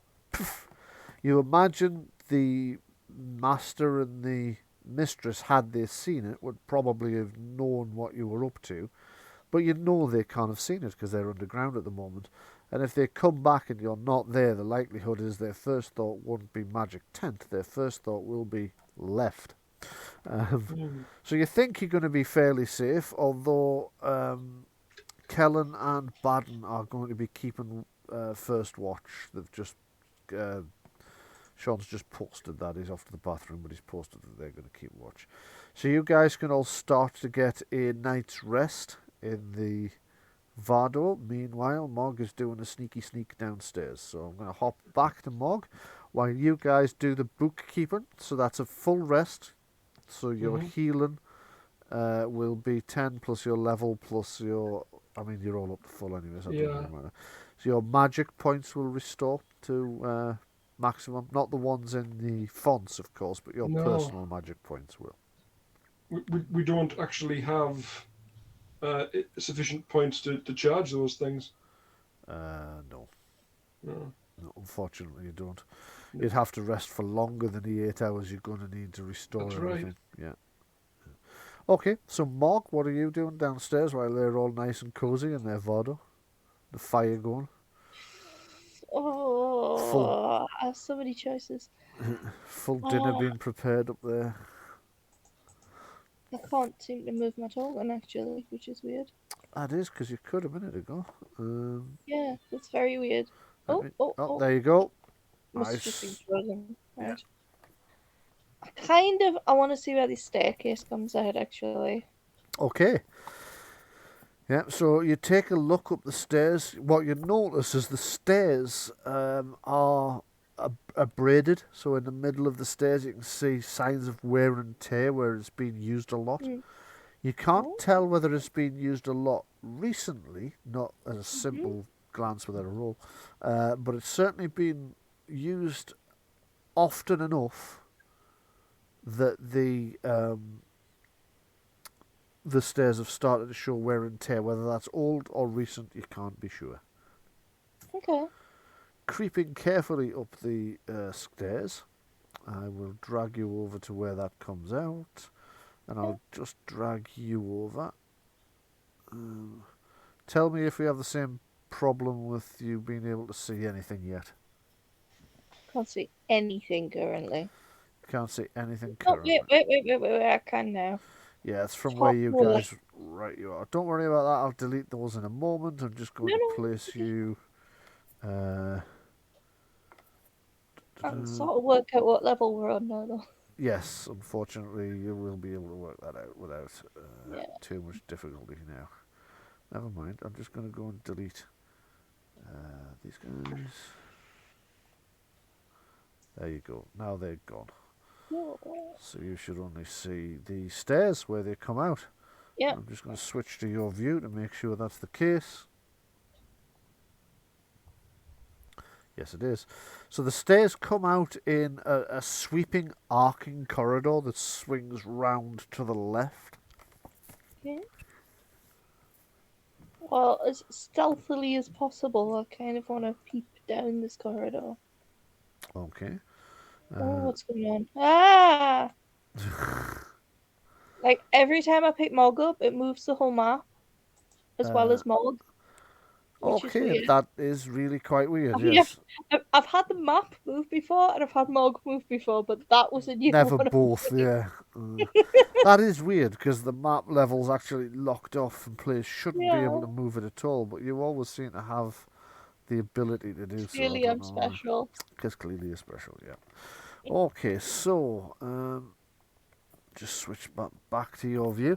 So as you come round that corner, you can see that it comes out ahead of you. Because of the way the dynamic lighting's drawn, you can't actually make out what's obvious to you, which is that straight ahead is a set of double doors. Big, thick double doors.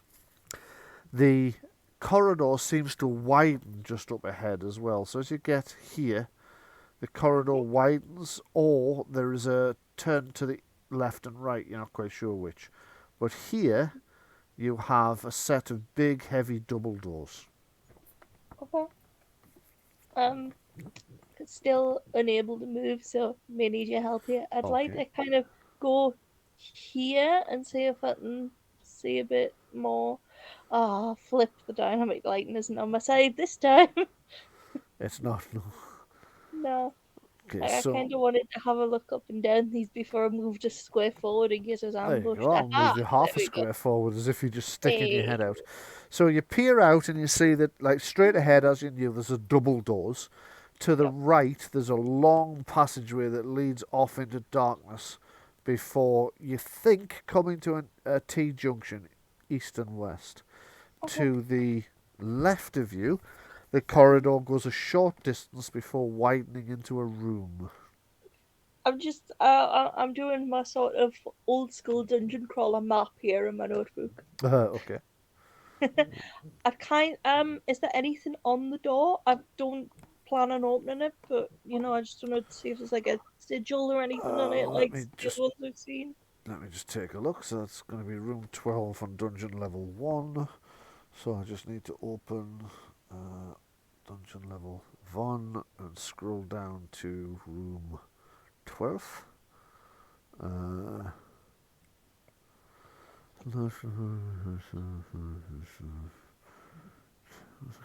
Actually, if I pop this out so that it can't be seen in the stream.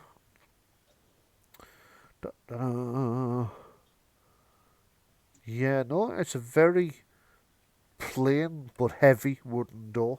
The huge strap hinges on it, which are bolted through the wood. You would say the hinges extend 3/4 of the distance of the doors, and each door is about 1 metre, so 3.5 feet. And it's a double door, so it's a total of 7 feet, 2 metres. So these massive hinges, a big strap sort of hinges, are bolted through it, and it looks like that's going to be a heavy door to open. Yeah, I'm not touching that because that's going to make a noise. It will. Yeah. Like to have a poke down here because I can see something on the floor. Okie dokie, yes. Go. Oh, you need me to move you. Sorry. Yeah. I wonder why. Anyway. I don't know, but it's still happening. Still happening. That is odd, isn't it? Ooh, is that another lever? It is indeed another lever. Ooh. Yes. So, this room is a decent size. The thing you spotted down there seems to be some kind of receptacle or pot. This curved section of wall here, you think is the outer wall of the well that you climbed down, and this bit here is the pipe that juts out of the wall. I'm just going to switch that back to your view, and what you can see here, the room contains strange tubular brickwork feature running from the floor to the ceiling, with a large pipe protruding from it at about 3 feet, about 1 metre off the ground. There is a single, somewhat rotted bucket, which is what you saw, nearby, and a large bronze lever covered in verdigris by the wall. Every now and again you get a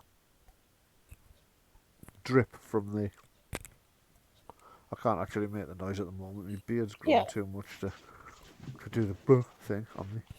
So every now and again there's a drip on the floor. That's the one, yeah. And the puddle... There's a puddle, a kind of spreading puddle, but the drip's infrequent enough that the puddle's growing very, very slowly. It's not like you're going to flood the area. Right? Okay. Is there anything in the bucket? No, the bucket's largely rotted away over the years. It's been abandoned for a very, very long time. Was it for the drip? It looks like it was to put underneath the big pipe that comes out of the circular thing, yeah. Is there any sort of more clue as to what on earth is with the pipe? What the pipe is for? We don't know. The pipe juts out of the what you take to be the well, and then bends over slightly at about 3 metre height. So it looks like it's intended to draw water out of. Yeah.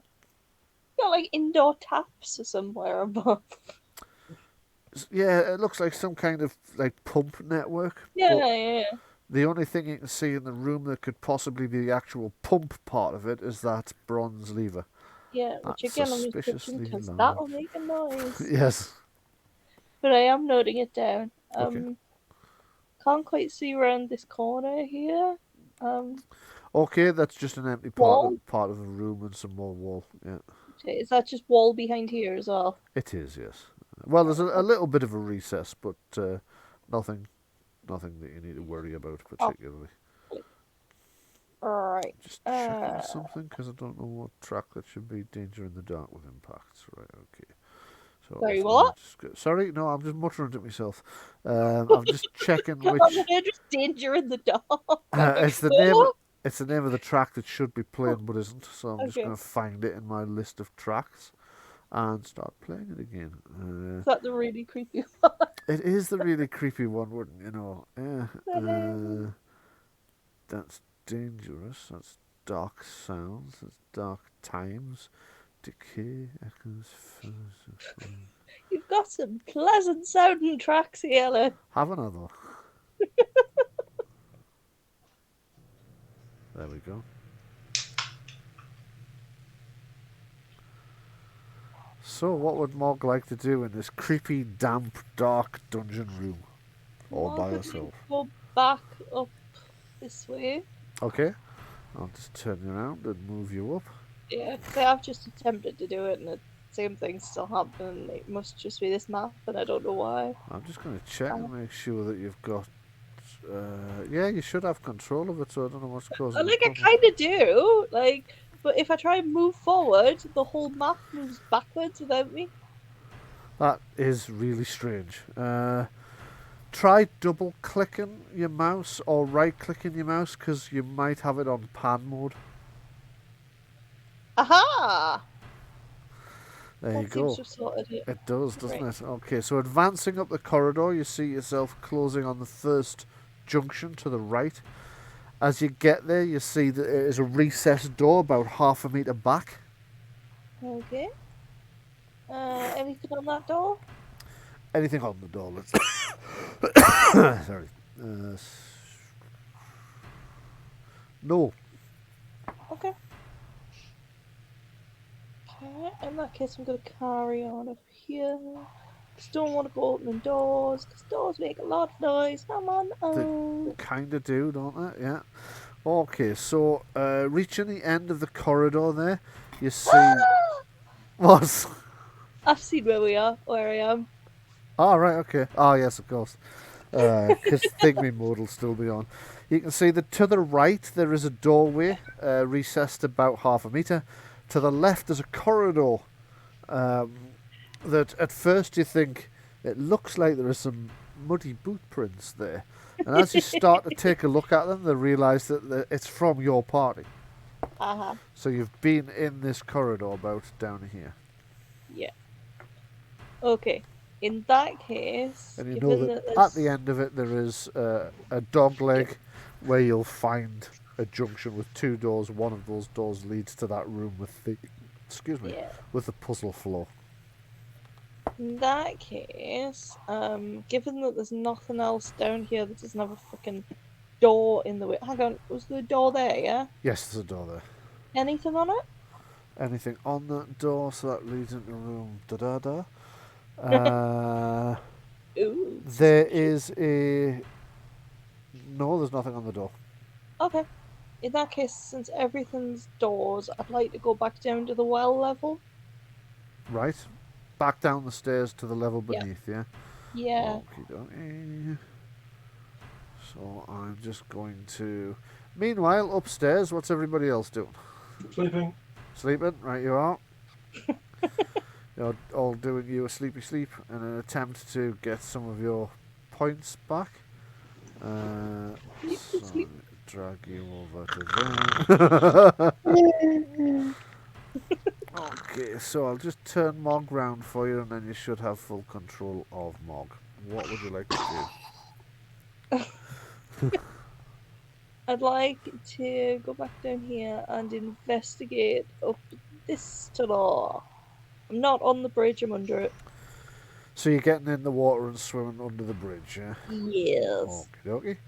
So as you go under the bridge, you notice that the water channel that leads to the west is much shallower than the reservoir itself.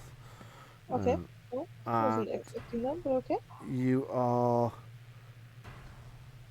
currently up to your armpits, I would say, if you're in that channel. Okay.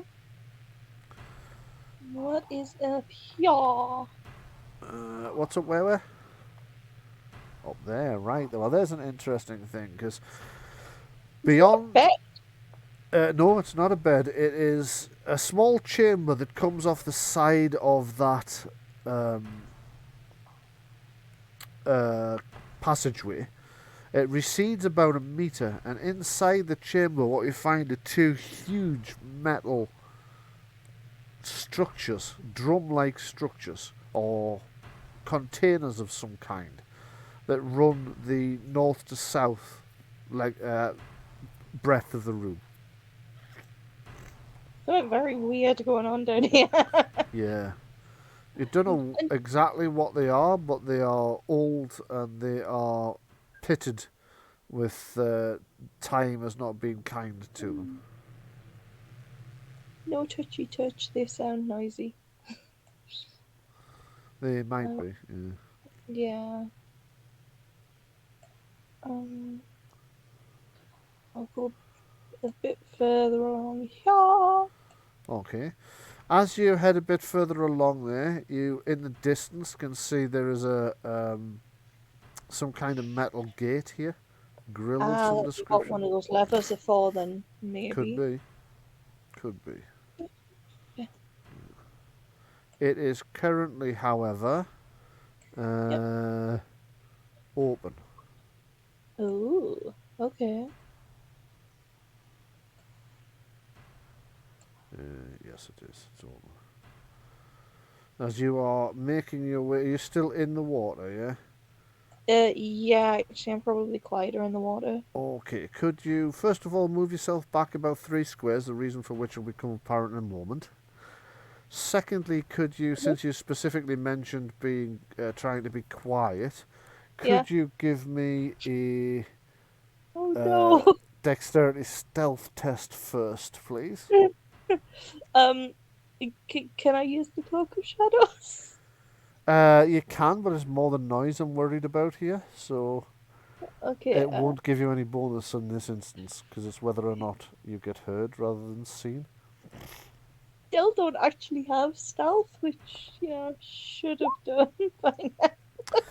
Do you know, you would really think so, wouldn't you?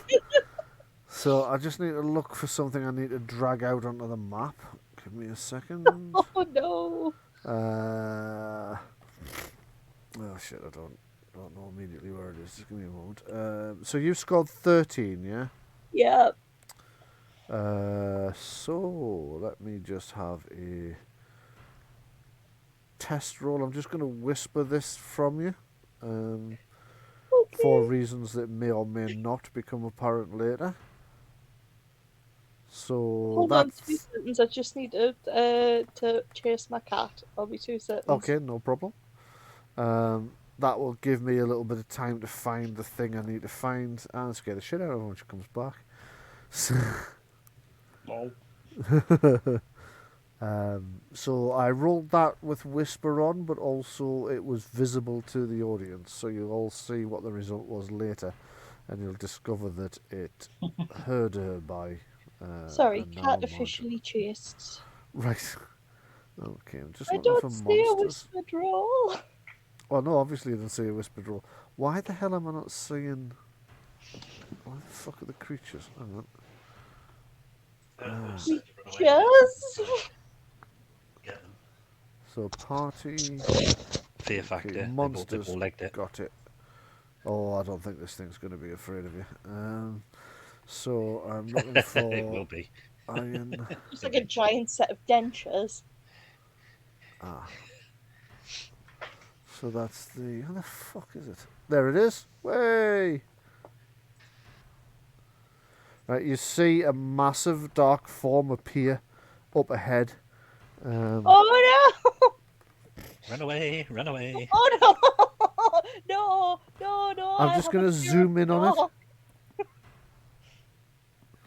Okay, so that's actually the top-down view, and what you really need to see right about now, I would say, is the view I am about to show you. which would be this one. You see it? Yep. That's what you can see is just strode out of the darkness. Koof, koof. And as it turns its head in your direction, you can hear like grinding metal on metal as it turns, and two glowing red eyes in the darkness stare directly at you, at which point the air is split by this horrific, terrifying scream. It's a combination of agony and rage. And then the thing comes doof, doof, doof, down towards you at the run. What would you like to do? Well, I think it's time for me to run to the hills. Do you know, I would say so.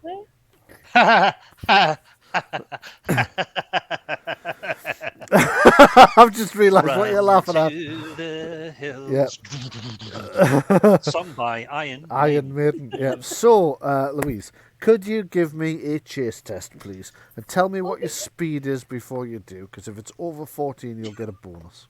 I think it's 12. Yeah, it's 12. It's 12, and a creature's speed is 72, so it's going to cut. No, What? I'm just kidding. It's not. It's actually usually slower than you, but it has the home ground advantage. So, chase test. Are you in the water or on the... I'm in the water. You're in the water, so your chase test will be a dexterity swim test. The target number is only 9. Do you need me to move back? Because I have moved. Nah, don't worry about moving at this point. This is we're now not really using the map so much as the chase test will. Well, we're kind of using it, but the chase test will. So what did you say it was? A dexterity? Dexterity swimming test, because you're swimming away from this thing. It uses Constitution stamina because it's running up the corridor after you. The target number for both of you is 9. Hold on. Actually, I may not need to use it as swimming. Let me just check how this tattoo works. Ah, okay. Because I don't have swimming Take either. Maiden off whisper. All right, okay. But you're using the tattoo. Funnily enough. Yeah. Where's fish mark? Breathe underwater, suffer no penalties to operate underwater, and move at your normal speed while swimming. Oh God! So the Iron Maiden on the first round has scored a chase result of 6 success points, so you're going to need to beat that. Oh dear. Well, you passed, but you only got 1, so the thing is gaining on you. It's now only a few meters away. It's just too far away for it to grab you. It's about 5 meters behind you, so I'll just move that up to 1, 2, 3, 4, 5. It's about there. It's running up after you. The closer it gets, the more fucking terrifying this thing looks. And from that distance, it's within range that either Chase or Chase E can engage the other one in missile combat without losing a chase action, but not in hand-to-hand action. Not in hand-to-hand combat. If it gets to within 2 of one another, then you can attack each other hand-to-hand. But right now, if you have a missile weapon you would like to discharge, you can do. And it won't... I'm going to, because it's going to be noisy, but this thing is already noisy. Okay, what are you going to fire? I've got my pistol. In the water.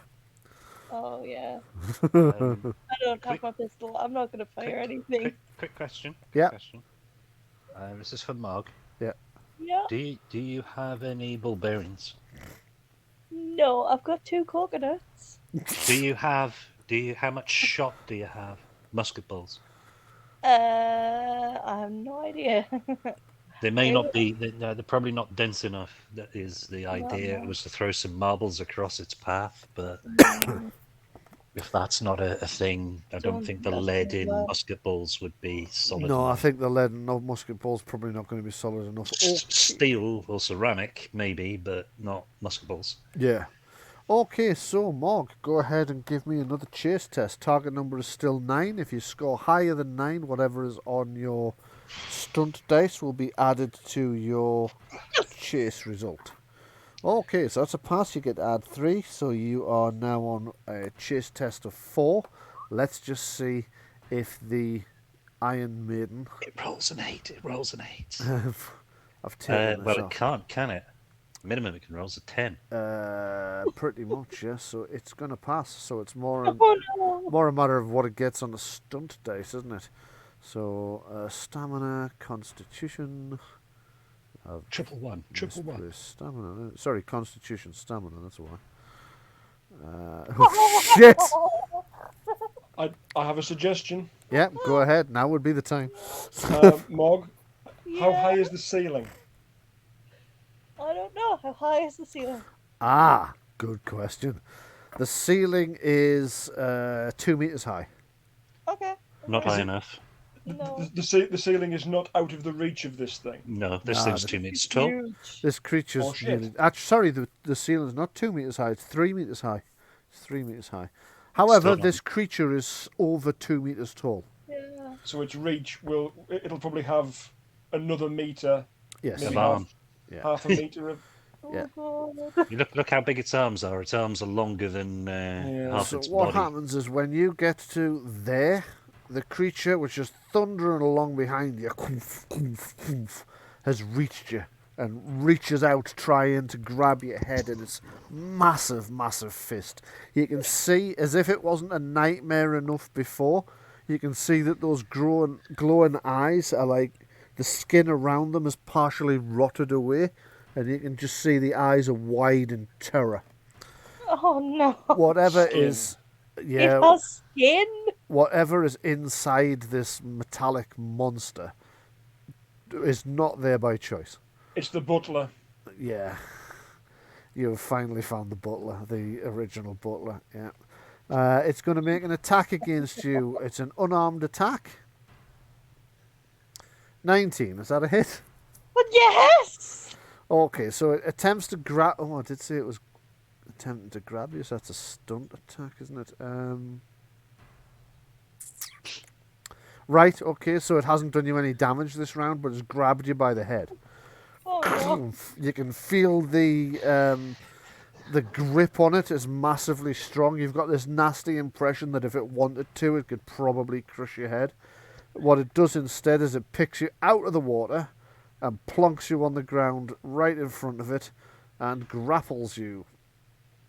But it can't do anything else this round. Okay. So we're now out of the chase because you've been caught, and we are into combat. So I'll just pop up a turn order and blank everybody off, remove all, and Louise, if you would like to make an initiative roll for Mog, please. I would prefer not to. I thought you might. Yeah. I don't think it's gone in properly. Okay, what did you roll? 10. 10. 10. Okay, let me just add that manually for you. Add turn and 10. And yeah, there we go. That's gone in. So actually, the creature's going to go first anyway. So this time it's going to make an attack because it's going to try and crush your skull. It's going to need to make a standard attack. I thought you'd be pleased. Need to make a standard attack roll. Iron Maiden attack unarmed. Oh Christ. Oh no. Okay, so you can actually feel the pressure on your head is agonizingly painful. It's I'm beginning to think going down the well on my own might have been a mistake. if you'd outrun this thing, you'd have been fine. You'd have been able to take some very useful intel back to them. So it's going to do a deadly blow, and yeah, it's going to do a deadly blow. The remaining 1 point of stunts I can't really do anything with without letting go of you, which it doesn't want to do. So it's currently crushing your head. It'll be this plus 2d6 damage, so that's 9 to begin with, and another For that extra point of stunts that you said you couldn't do anything with, you could use whatever's handy because you said he was unarmed. He could arm himself with something. Don't give him ideas. Whose side are you on? That's another 7, so that's 16 points of damage you took. Is this armor piercing? No, it's not. Right, cool. 10 points of damage. So the thing about it is, it probably just doesn't need to actually pick anything up, like a brick or a rock or whatever. It really and doesn't. It's got it grappled as well. Yeah, it does 2d6 plus 6 damage with its bare hands. Okay, so Marg, it's you to go. What would you like to do? If there's someone in there and they're in pain, maybe then control it. If can I try and convince it to let me go? You can give it a go. I'll allow you to do that as a minor action. So you can try and convince it to let you go. Okay, we're assuming it's the butler here, yeah? You are assuming it's the butler, yeah. The original Okay, butler. okay. Did he have the same name? Is he really called Didn't Do It? No, not that butler. The butler right. from the manor house. Oh, that butler. The So one you that do helped know them his escape. name. Yeah. Yeah. What was his name again? Crap, I've forgotten. It wasn't crap, I've forgotten. What was I don't his think name? it was. It was Someone. It was some Patrick, Welsh name. It was some Welsh name, yes. Right, Mog just I sort want of to say shoved Llewellyn, but random that's a brother. Welsh names at him. It may have been Llewellyn, actually. No, Llewellyn's the brother. That was the brother's name. Yeah. If the character knows the butler's name, It should does. I think it's Clwyd or something like that, if memory serves. I'll go and look it up for the next session. It's in my notes somewhere, but I've now got, because we've been playing this for so long, a stack of notes that you could stand on to reach the roof. Okay, so I think it's Clwyd or something very similar. Yeah. Anyway, you remember what it is and you call out the name and make an impassioned plea for him not to kill you to bits. Go ahead. Try. What are you saying? Let me go, name. I know it's you. I know you're in there. I can see you. Name. Okay, this appears to enrage the creature, which starts ragging you like a rag doll, shaking you. However, it is still your go, and I did say that was going to be a minor action, so what would you like your major action to be? Well, in that case, as I'm being swung, I'm going to swing back with my axe. Okie dokie, swing with your axe. Oh dear. Right, you're just being worried at like a dog with a toy. At the moment, it's having no effect. You do wonder if an attempt to escape its clutches might be something. However, enraged at you as it is, it actually throws you against the wall and lets go. Poof. That's still going to count as an unarmed attack, though. 18. That would be a hit. Yep. And 12 more damage. 6 more damage. Okay. So it's flung you angrily straight into the wall. Bang, thump. The pain of the impact is quite something. You to go. What would you like to do? Can I get away? Yeah, you can try. Suggestion: invoke the name of Saragosa's wife. They said they would help. Can I show that as I run? Yes, you can shout that as you run. You're yelling her name over the back. Which of her names would you like to use? All of them. Okay, you just start like randomly screaming. Wife of Saragosa, whatever your name was, please help me. Morgana was our later name, but our original name was... Oh, shit, I forgot again. That's a Began with a D, did it? No, it begins with an M. Namia. Yes. Yeah, Namia. Yeah. Namia. Was the butler's name Moradic? Yes, it was. Okay, so you run and jump over the side of the thing into the water. So sploosh! You dive down under and try to come up inside the what's name? Give me the well, thank you. Give me a chase test But because the first part of the chase is a run and the second part of the chase is a swim, you may either use dexterity swimming or constitution stamina.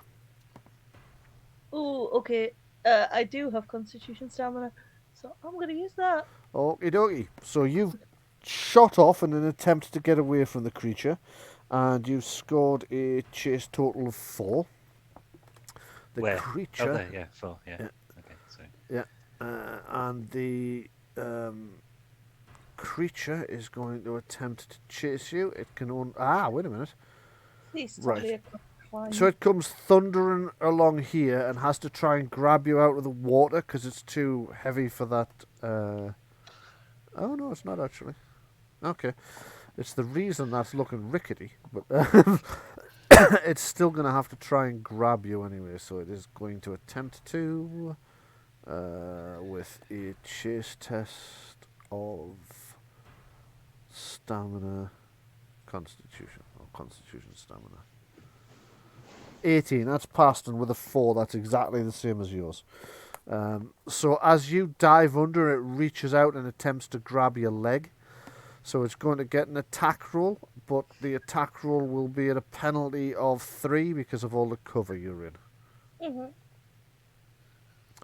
So 15, 3 off that is 12. Is that still a hit?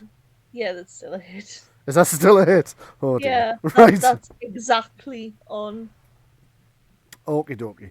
So it grabs you and drags you backwards out of the well. So as you're like trying to swim up the well, you can just feel this hand grab your ankle and drag you back into the what's the name? Reservoir. Water. Yeah. Yeah. So you are grappled again, but again it hasn't done any damage because it went for a stunt attack instead of a. Did actually get 4 stunt points as well, so you will take some damage. It's going to use them to do you a d6 of damage by crushing your leg. 1 point in its grip, so your armor's going to save you from that. Wound. It is but a flesh wound. So it's already made an attack, so it's you to go. How do I get out of the grapple? Stunt attack would do the trick. If you make Okay. a standard attack, but you state that you're doing a stunt attack in an attempt to escape a grapple, if you pass, you will get 2 points of stunts towards trying to get away from it. Okay, so how do I do a standard attack? Is it Just a standard attack, just whatever you would normally attack with, just click that.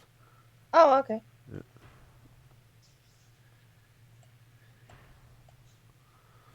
But you're doing this instead of damage. So Yeah. 10, I think, would be a fail anyway. No, it's not. Right, okay. So you kind of bang it with the haft of your axe to try and distract it. And as you do, it kind of reels backwards and brings an arm up, forgetting that it had you in that hand. It's just let go. Give me a strength climb test. Or you can use dexterity Acrobatics? acrobatics if you wish, yes. Or you could, because you have spider climb, so you're effectively treating the wall like a path, you could, if you chose to, also use constitution stamina, so you could use any of those 3. You'll have to pick, but you can decide which one. I'm gonna go with the constitution stamina. Woo! That's more promising. That is a lot more promising. You got 5 chase stunts as well. Run away! So first thing that happens is you get to add 5 into your stunt into your chase pool. And I'm not sure we have chase stunts in the thing. Usually the stunts help with the things like helping other people in the chase get further away. So what I'll say is I'll let you use those for 4 of those stunt points to add another 2 in your chase Okay, cool. total. Cool.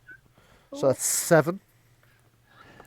So the creature now has to try and grab you. As you start clambering up the thing, its arm comes up through the bottom of the arch as it flails about trying to grab you again.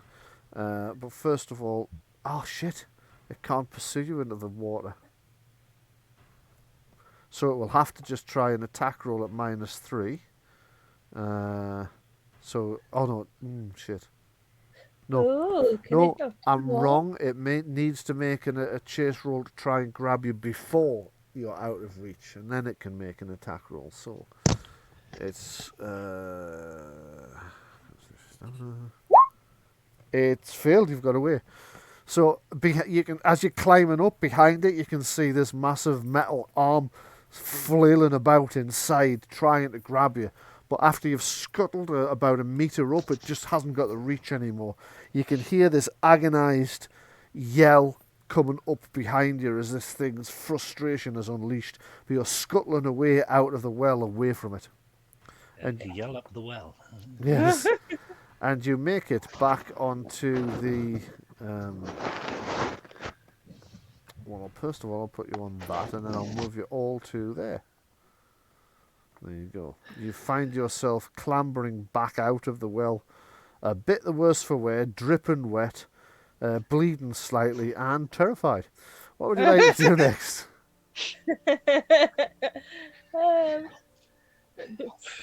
Probably be a bit sick over the side of the well, I'd imagine. Okay. You throw up in the well, thus polluting everybody else's...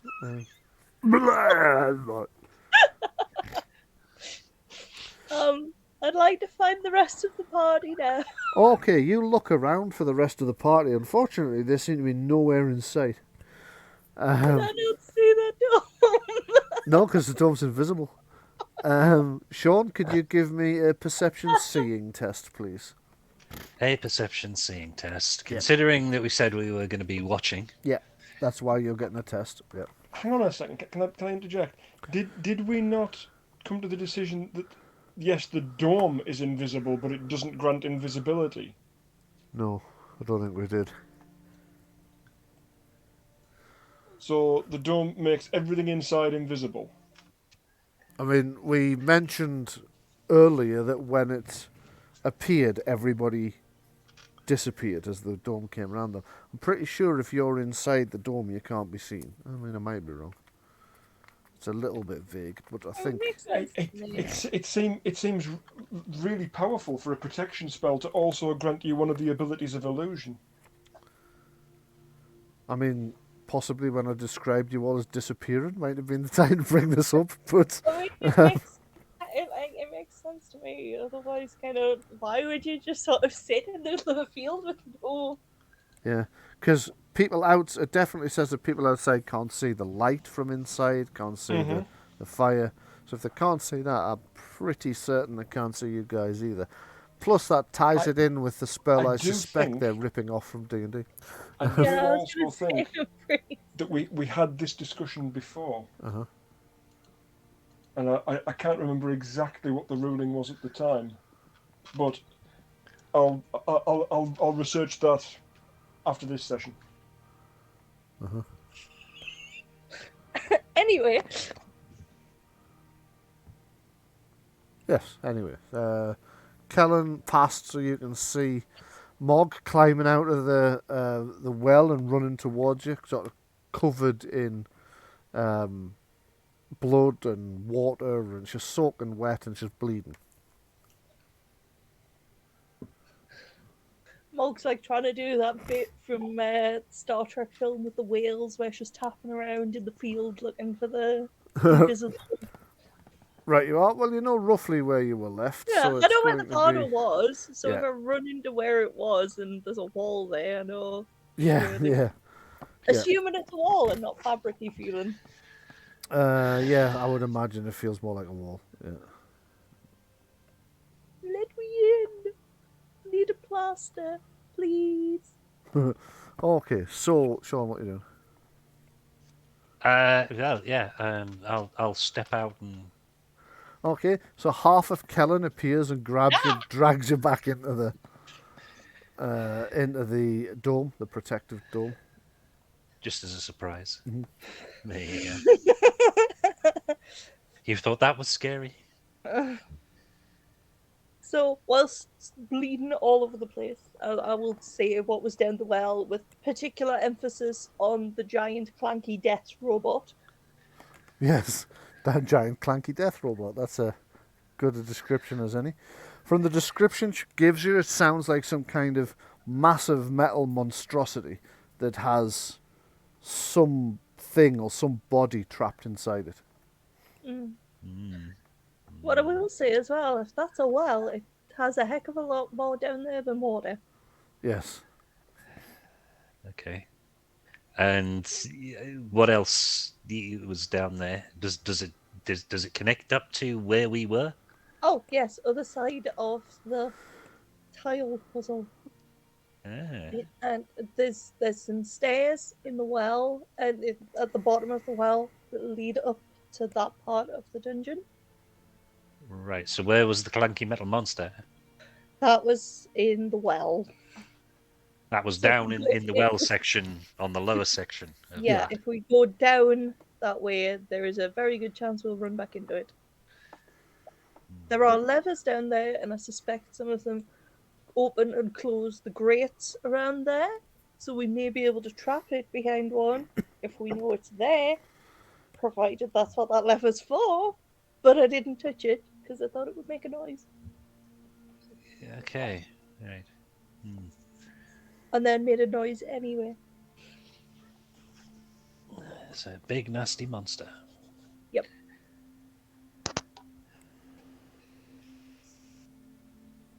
Oh, also a room with two very strange devices in it.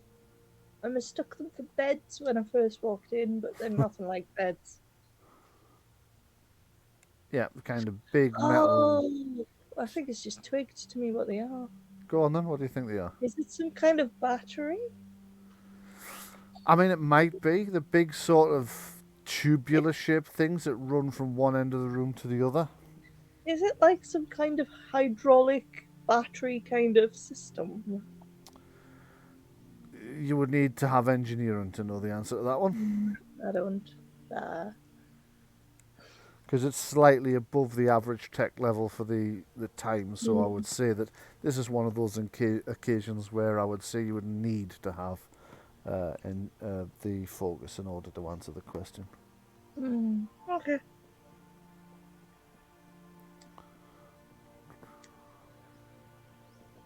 I could definitely do with a bit of healing, though. Yes, I think you probably could. Gora's asleep. Oh. Okay, I'll use my own bandages. So can somebody perform first aid on Mog then? Would that be me with Sister Erin or somebody?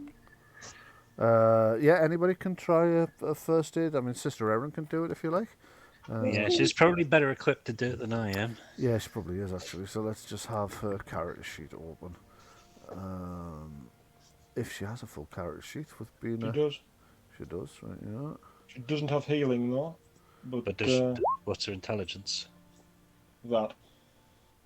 Okay, She so failed. 9. That's a fail. Yeah. Too wiggly. There you go. Oh, that's better. Yeah, ruling on that arcane tent, reading it directly from the book in 2 separate occasions, it says that light doesn't travel through it from inside to out or outside to in. So, if the light from the fire is not travelling out and light from outside is not travelling in, I'm pretty sure that means whatever else is in there is not being seen either. Yeah, that would either read to me as invisible or a massive dome of Vantablack. Of what? You know, It's just black. black. Just black. Yeah. it's Oh, right, plain okay. blacker Oh, than black. yes. Yes. Well, I suspect it's their interpretation of another spell from another game, and that would be the case in that as well. It would be. So it effectively bends light around it. It appears to, yeah. The dome itself is definitely invisible, but if the light inside the dome can't shine out and light from outside isn't shining in, then yeah, I would say it's doing exactly that. So it's as though you can just look through it and you see that which is behind it isn't that, and you can still see the grass that's inside it. Well, or is it going to make like a hole in the ground? Well, no, nothing that's inside there appears to exist to anything that's outside, I would say. so it appears as a void. No, because then you would know there was something there. The point of Right. the spell is that you don't know anything's there. Right. So you're going to real world with this. What it actually Yeah. means is the interpretation that Brian's given is that the things which aren't natural inside the tent, Yes. as it were, like not the ground, not the trees, not the grass, Yeah. is not seen by people looking in. So Yeah. the fire, the bedrolls, the people Yeah. wouldn't be seen. That's right. But everything else it just looks as if it's the normal It just thing. looks normal. It doesn't look like there's anything there. Yes. Yeah. In Okay. exactly the same way as any other invisibility spell is. Because, I mean, by your interpretation, if somebody cast invisibility on themselves, you would see a void where the feet are planted. So I think that's pretty much not how that's intended to be interpreted in the game terms. Ultimately, your interpretation is the one that counts. That's how it is. That's how it is. So did that heal roll pass? Yes. It did. Callan's but- did. Yeah. But I can only give you I don't know, Brilliant. 1 plus your intelligence, that's 2. two. But I did stunt though. Oh, so you 3. did. So 3, because we've always said a stunt on a heal roll, I always allow you to apply the stunt dice a second time. So yes. There you go. So 3 points. Yeah, 3 points. So that looks like that's gonna scar. Put some gunpowder. Yeah. Okay, so Yeah, cauterized. yeah.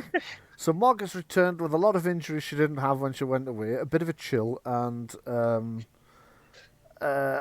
fairly horrific sounding story of her encounters. Oh, But- with full health. I'll just go down the well. That's a great idea. Yay. But you also get to have a breather. You do get, that's a very good point. In fact, she now gets to have a night's sleep.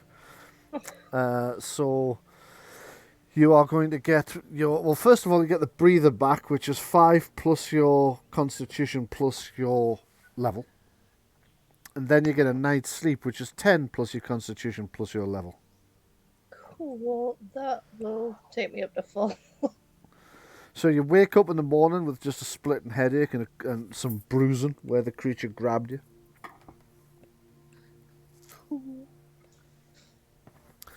Oh, that's odd. That's I don't know. I mean, if we're having, Well, you if it appeared was again. kind of round about the midday time when we had all the big fight with the skeletons and that, Mhm. and it's there now. What 6, 8 o'clock in the evening, 7 o'clock in the evening? yes.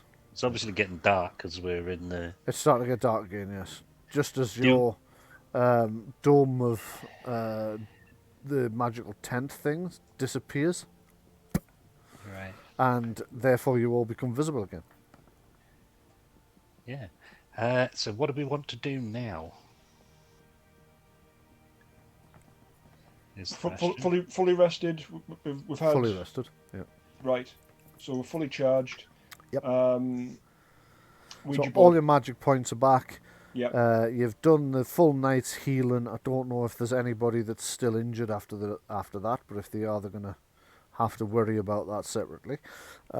Your magical fonts are not recharged because you No. didn't have enough for that. But that puts you in a better position than you were in. Oh, aye. Right. Um, What?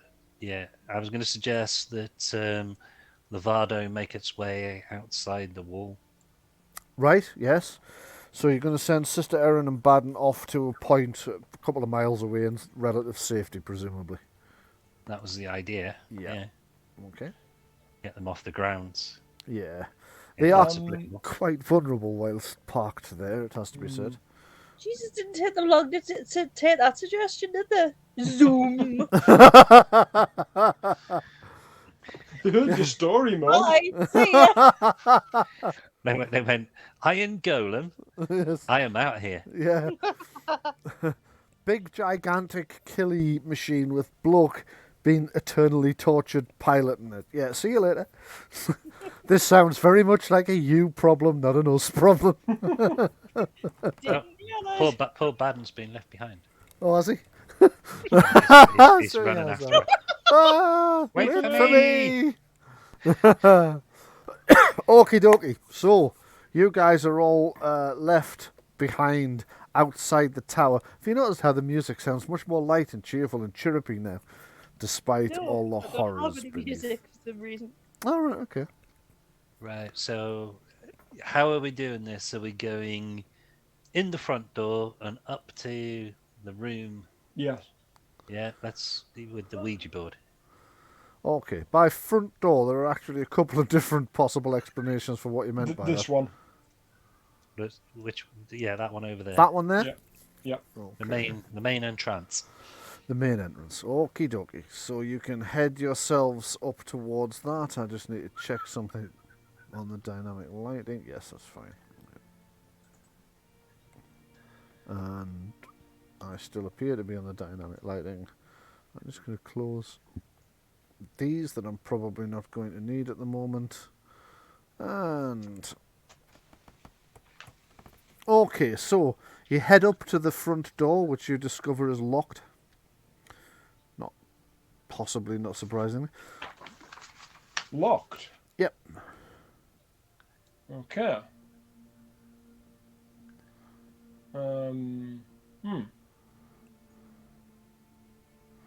Best go away then.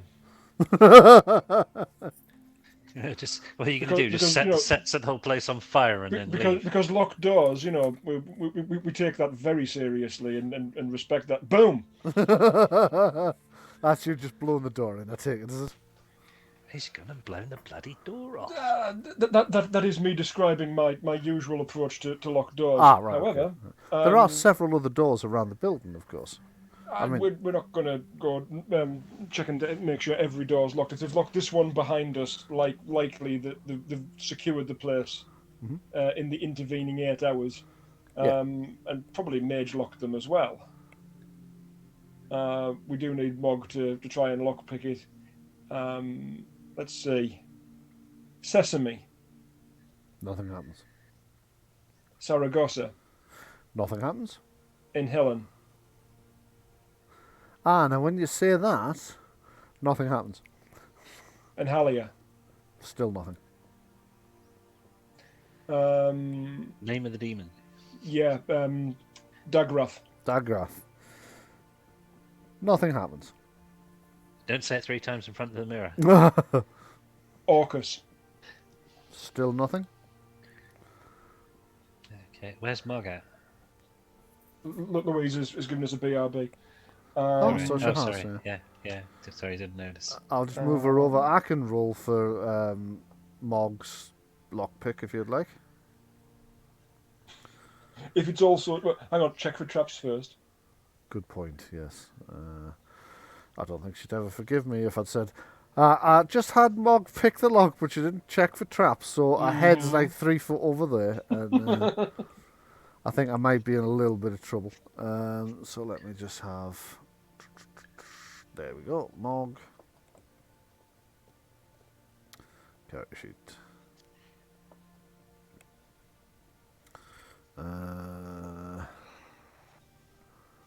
Perception searching. Okay, so Mog kneels down and takes a look at the door, looks around it for any dangers, peers through the keyhole, checks down the gap between where the door jamb is and whatnot, and shrugs and says, "Looks clear," and starts to take a look at picking the lock, unrolling her lock picks. She selects 2, inserts them in the lock. What was that about my head getting lopped off? I'm the Green Knight. The Green Knight, yes. Okay, well, you appear to have successfully unlocked that door anyway. Okay, and will it open? Yes. Yeah. Okay. Should have done so, actually. But That's a bit weird that they just used a normal lock. Might just be the servants going through the usual motions. can you move through that? Because it should have gone. No. Right. I'll do this manually then. There's no fucking Roll20 glitch is going to stop me. Okay. Right, through the door. There we go. So inside, you find yourself once again in the main entrance chamber, which is a big, long stone chamber with a lit fireplace to the south, light. Wood normally, but it's dark now because you said it would be 8 hours on. Yeah. Light would normally stream through the windows, but isn't doing. There's the narrow wooden stairs which rise up here, or there's the large stone stairs that run through the centre of the tower. Which way do you want to go? We should have a scout up to this corner, I think. Yeah, much as we did previously, if Mog leads the way with the Cloak of Shadows, Yep. the place is illuminated by The fire torches, to the the south fire. there, yeah. And there's torchlight shining down the spiral staircase from the levels above as well. Right, is there any reason that we shouldn't scry ahead? Yes. Being the main reason being that we would be giving away our position. Yeah. Mm-hmm.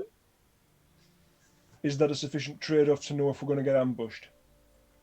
Ambushed by what? Ambushes By whom? can't ambush us if we don't know where we are. And if we...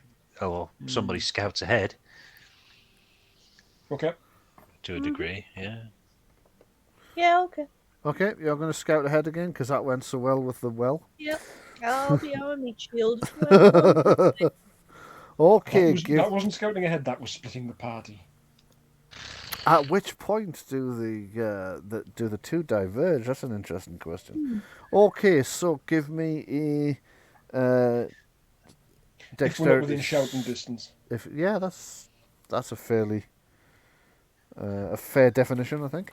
Give me a dexterity stealth check, then, please. Look, we know what's down there now. We do. I can use the Cloak of Shadows to add to that this time. You yeah? can, yes, yeah. Cool. At least I could if it would actually roll. What on earth is going on now? My character sheet is frozen. I've just Okay. upgraded Adrian's hit points back to full. Hey. Right. Yeah. And with 6 stealth points, 6 stunt points as well, if you'd like to use them. So yeah, you move gracefully like a cat. I mean, a 6'2" cat with tusks and green skin, but you get the point. I'm using the upper hand for 4 of those stunt points. Right, yes, Which okay. gives me a +3 bonus on initiative if combat starts. Right, God, wouldn't that have been useful earlier? It would have, yeah. And also, can I use efficient search for the other 2? Yes, if you're searching for anything. Not efficient, speedy search. I'm just checking that there's nothing hiding, you know? Okay, yes. So where exactly are you doing your scouting? Where was it? Callan said up here-ish. So it's up the... Are we going to go up the spiral staircase is Yeah. the question. Okay, Yes. okay, right, okay. Well, I'll pop my head up ahead of the rest of you. You sticking to the walls and creeping up slowly, you silently move up a floor to the level above, where you discover there is nobody waiting to ambush you. Not nice. Okay, I do that finger thing that they do in all them in SES documentaries where they just sort of like wave the hands of people and they understand that there's nobody up there. Okay, you make several hand signals to the people who are at the bottom of the spiral staircase and therefore can't see you. No, I was going to say no. It's a book. No, it's a film. It's a play. 3 words. Yeah. So we're going on up to the next floor to go to the Ouija board room then, yes? Yes. No? Yeah. Exactly right. Oh, that's not where we are. There you go. That should have brought you up there. Now let's see where it has randomly plonked your... It has, but we're on the wrong stairs. yeah, it's also brought over 2 NPCs who are now hovering in midair. That are outside the building. Yeah. I need a little bit more practice with with how that API script works, I think. See if I can start to predict whereabouts it will pop the characters in and who it will pop in. It's supposed to be anybody on that page with a character sheet attached to the token, actually, so that's probably part of it. Okay, so you're now in the first landing of the spiral staircase. There are 3 doors leading off it, which is exactly how you remember it from earlier, and it is only lightly illuminated by a single torch, which is over there, and torchlight coming down from above as well. What would you like to do? Right, let's go through this door, Yep, I was Okay. about to suggest the same. and then Mhm. we'll make our way into this is the room over here where we need to get to. Yep. Do you want to go round the outside balcony? I recall that all of these doors are broken. Mm, Yes, that sounds familiar. yeah, I ran through one of them. Yes, you We did. didn't we set one of them on fire as well? Yeah. Yeah, that sounds familiar, but I can't remember Is- is- why. This Let's this do it, guys, because I couldn't did unlock it. this balcony get burnt? The balcony No. caught fire at one point, but not seriously. I think somebody stamped it out. Yeah. I think we were locked in, and Couldn't get the door open. I'd yeah, like repeated 5 lockpick rolls. attempts Failed. Yes, So I flame blasted it, and then we kicked it through. that's right. This one, I think, was the one where it wasn't actually locked. Yeah, that's right. So do you want to go round that way? Well, It makes sense, I think. yeah. Check and see if that door is now locked. Because if it Nope. not we know for a fact that we can get in here, unless they've had time to put a new door on. Yeah, no, those doors are not locked. Right. Cool, let's go that way. Okay, you make your way across the balcony, which with its mild carbon scoring from the small fire that was rapidly put out. It's not done any structural damage to the thing, really. Right. Much fallen off. Brian, vision-wise, Mhm. I can see like a shaded-out version of rooms we're not in. Yeah. That should be rooms you have been in the past. Yeah. Right. Okay. So that's like cleared fog of war. It's not a level of vision that I'm not privy to. That's correct, yeah. So Okay, if there were cool. any tokens in those rooms, the tokens wouldn't show. The Right. the rooms are shown because the dynamic lighting setting is on what do they call it? Explorer mode. But actually, I'm going to turn that Explorer mode off, not because I don't want you to see things, but because I've been trying to figure out why my page is lagging so much. And as soon as you mentioned that, it occurred to me that that's probably what's causing it. So I think Yeah, that's what may be causing some of my issues as well. Now that you mention that, the east wing area is completely blacked out yeah, because so we haven't been in there. that's right. So that's that just makes sense. Yeah. that's just Explorer mode. But I'm about to turn that off just to deal with the lagging issue that it was causing. Not because I don't want you to see in there, just because the lag was driving me up the wall. It's just dawned on me that cleaners mustn't have been on this level anyway because there's still dead methods everywhere. There are still dead methods everywhere. Well, there aren't because when you killed them, they The dissolved. melt. Oh, that's much better. My lag's gone completely. Yeah, mine has as well. So that was definitely what was causing it. Shame, because I Good. find that effect very handy. I think it's a great effect, but it seems to Yes. cause a lot of lag. Yeah. I like it myself. However, this way is a little bit more atmospheric and claustrophobic, not knowing Right? what's around the corner. Sort of, it's more easy to sort of disorientate the player in the way that the character might be. Yes, I see what you mean. Okay, right. I'll bear that in mind, and I'll use the thing more sparingly, or not at all, since it also causes lag. Okay. So, question time. So I'm just trying to get rid. You guys can't see this, but I have a very Ah, annoying that's what's going on. thing that keeps appearing on my screen from another program that keeps popping up in front of it. It won't be appearing on the other view, but it was bugging me because it was right in the middle. Right, sorry, go ahead. You should now see the Board. the board, the Ouija board Table. table. Right. What was the name of Saragosa's wife again? She had two. I can't remember either. Morgana and Nemea. Right. Nemea, are you there? I've just remembered I can't remember how this works. Do you not have to type into it? And it then does the. There thing, isn't- but there yes is a- and Doesn't no. do double letters very well, I recall. Yeah, there is a. Yes, but there should be a fast version of doing yes and no, and I can't remember what it is. Is it? Yes, is the answer. Okay, why is Matt Berry in charge of this Ouija board? It's on yes. It's not stopping on yes. Why were Saragosa, yourself, and your son buried with your spell books?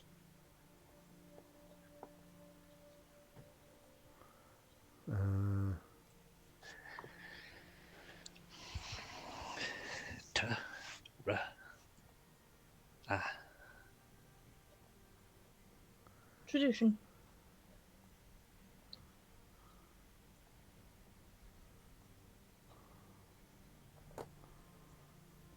Okay. Yeah.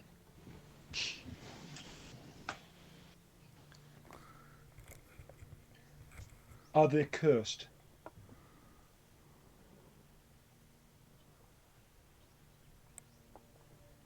New. Oh, also, Okay. not.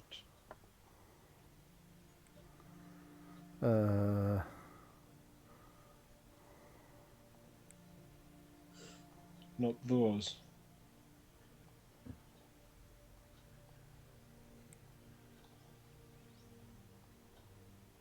Not those Okay. ones. But some other books, some other spell books are cursed. The faster way of going to yes and no, Brian. Yeah. Remember, you can drag the planchette. That's what I'm doing at the moment. Okay, cool. I cannot remember the actual keyboard controls for this at all. It's been so long.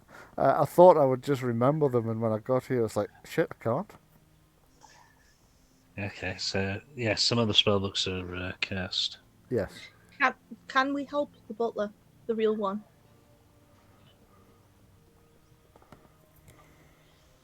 Yes. Okay.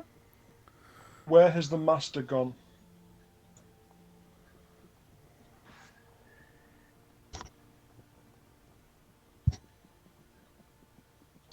Below. I was going to say bed. Beneath. Beneath. Yeah.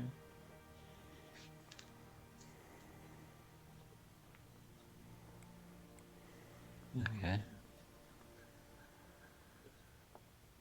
What's he doing?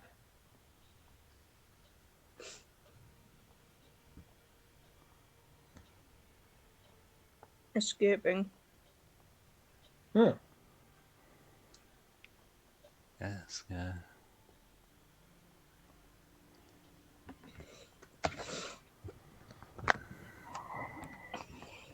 By what means?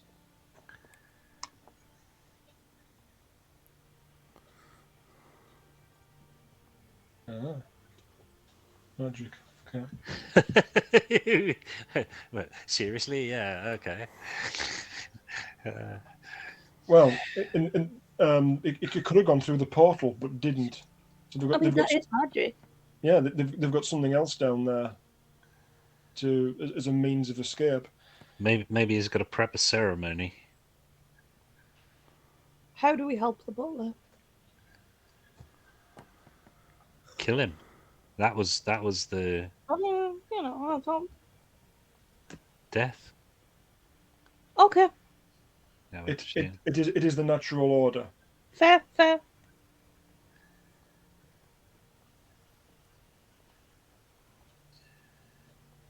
Death will set him free. Yeah, let's go with set him free instead of release him. Suddenly remembered I'm not sure I know how to spell release. Right. Set him free anyway, doesn't it? What's the best tactic to use on him, though? That would be the thing. Yeah. He's in a death machine. Sorry, was that a rhetorical question or a question to the Ouija board? That's me thinking out loud. Right. Okay. Sorry. At this point, yeah. So Does he have a deactivation phrase? Just a second. I think I've just spotted what this. Never mind. I'll sort that. no.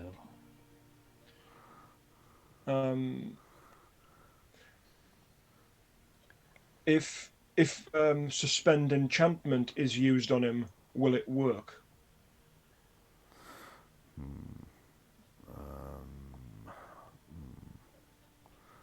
Okay, let me go with.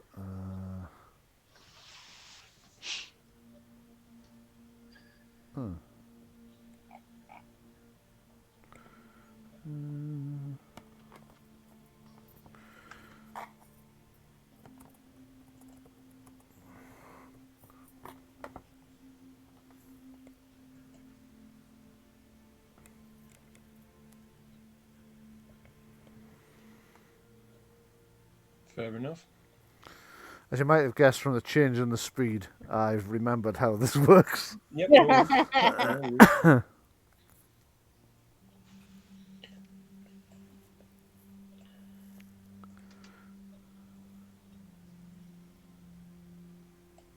You found levers down there, yeah? Yep. I very nearly answered that. Just then realised you were asking Mog. I wonder if they're for some sort of crushing sealing device. You know, some sort of like airlock style door where we could trap him underneath it, throw the switch. I thought something similar to like either doors or like a lock on a canal. Yeah. What? Right. Okay. Does he have regeneration abilities? The master, is that the question? No. Does the butler? Does my doc have? Oh, sorry. Right. Yeah. Okay, just give me a second. I'll have to check the answer for that. The ironing maiden. The ironing maiden. So I'll just check the answer first, and then you'll get it. Powers. Moradic, not my doc. Moradic, yeah. And that would be a.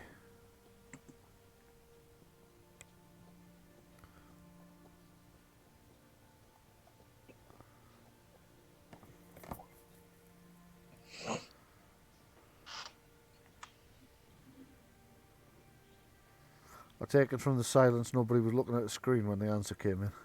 Oh shit! That's okay. That's okay. I thought you had to go and look for stuff. I did. I should have told you I was ready. So okay, I'm ready. Here's the answer. Okay. So it doesn't have regeneration abilities. Okay. Right. Okay. Right. So basically, if we just go down there and put enough damage on him, he's going to die. Sounds good to me. I think our path is clear. At this point, after 300 years, roughly, trapped in that machine, I don't think there's going to be any kind of reasoning with him or getting through to him, getting him to lay his head on the chopping block. This is just a straight-up fight. Sorry, was that a question Fair with the enough. board? Yeah, yes, that was a question. Oh, right, sorry. So...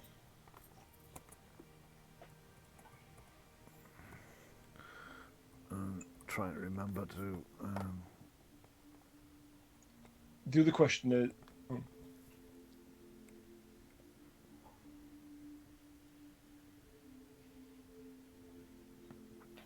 I am not sure. Or was it uncertain? Uncertain. Or Right. unsure. Yeah. Okay, I heard you as the GM say he can't cross water. Is that something that Mog observed, or was that an out of character statement? I That would was. have thought Mog would have noticed that. Yeah. He can't cross it. Might be a bit of a stretch, but Right. he appears to very much not want to be in water. Right. I wonder if that's something electrical, maybe? Could be. Lightning and lots of water. Okay. He certainly seemed, whilst he didn't mind getting his hand wet, he certainly seemed reluctant to actually get in the water.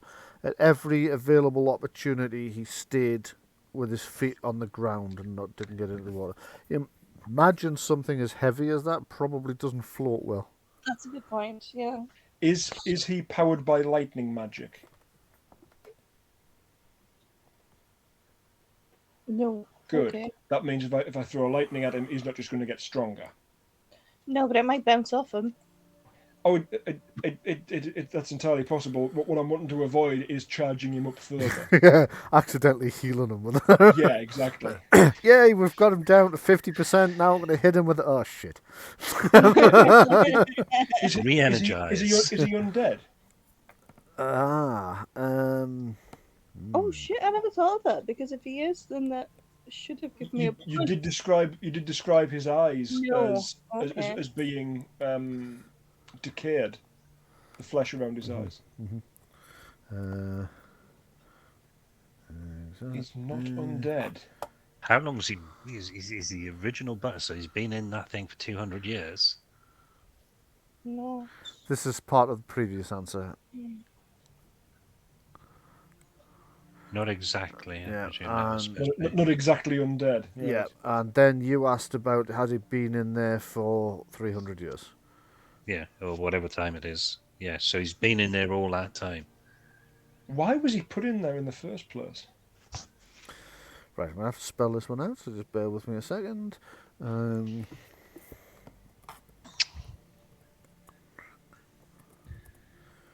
I've just spelt that wrong.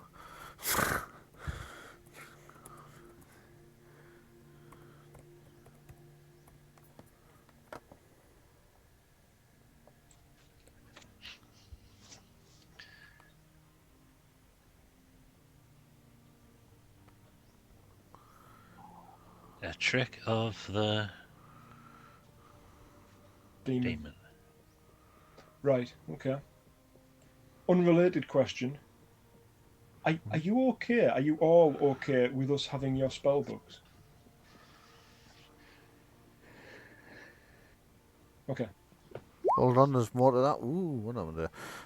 Hold on, there's more to that one. So I need to spell this out.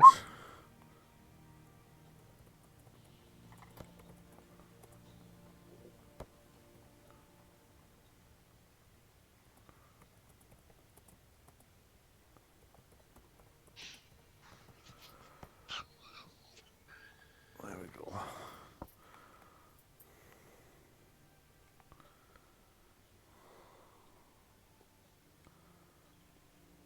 Someone's clock is really loud. Probably mine. Shit, it's broken. It's all right. I missed that part way through, so I wasn't taking it in. Okay. Essentially, it's just said the ones from the tombs, and then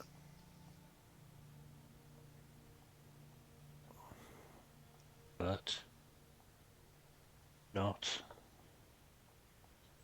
the ones from the dungeon, I would presume. yes, yeah. Oops, did it? There we go. Didn't we find a spell book in the mansion? No, it was the No, alchemy. It was the alchemy book with the cipher. I know that because I've just looked back through the Facebook chat to find the butler's name, and Yes. that piece of information was alongside it. God, you So- must have looked back a long way. Yes.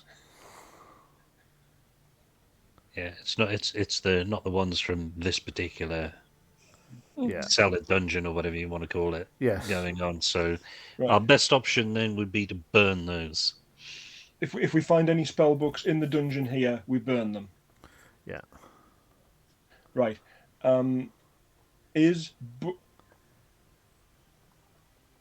Whoa, shit. Artie. Right. We have books 2, 3, and 4. Where is book 1?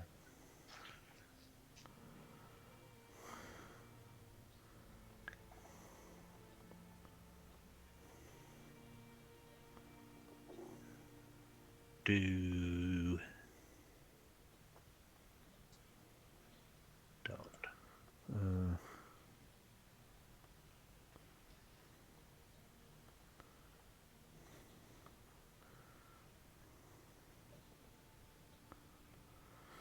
Oh, shit.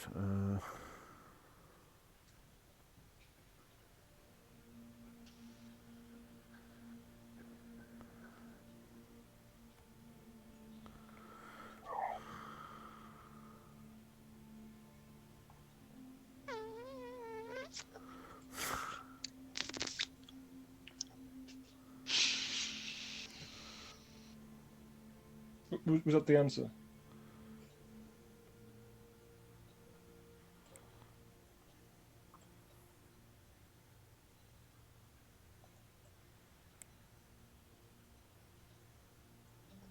Has the spirit of the cat got into the Ouija board?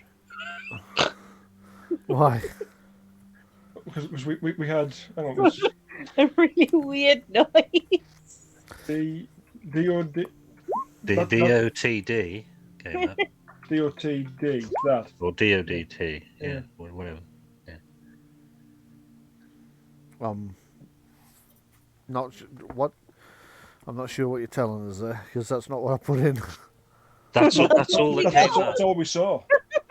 That's all you saw. You didn't see the rest of the message. No, No. we saw DOTD, and that was it. And there was a really odd noise. Oh. Yeah, Okay. and it kind of vibrated a little bit from side to side.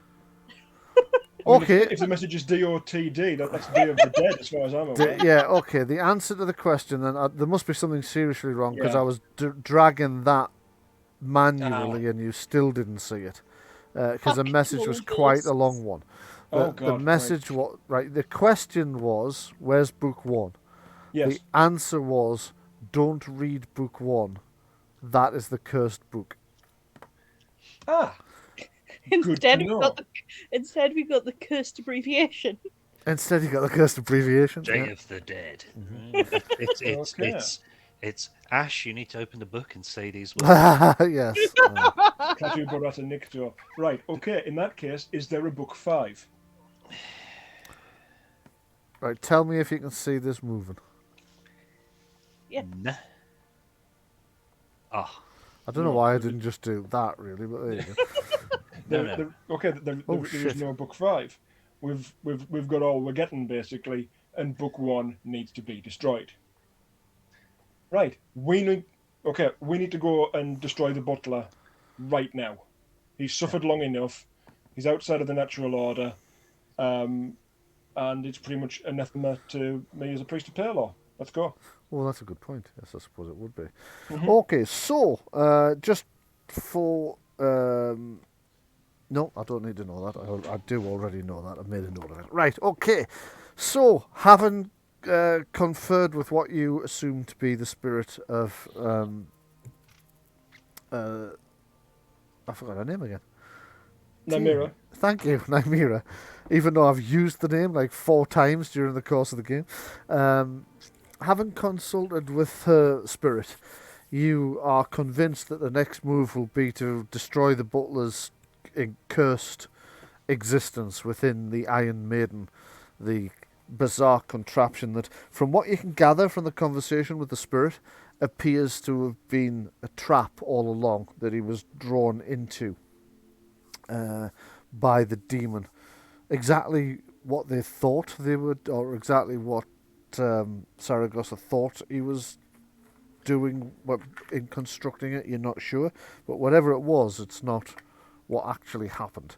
So they've asked you to go and destroy the butler, and preparing yourself, girding on your weapons, and getting ready to go back down there again.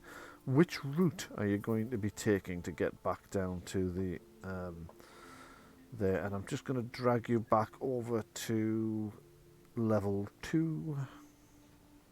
We wanted to check that the evocation room was. Oh shit! It's copied you in there again. The evocation room was secure.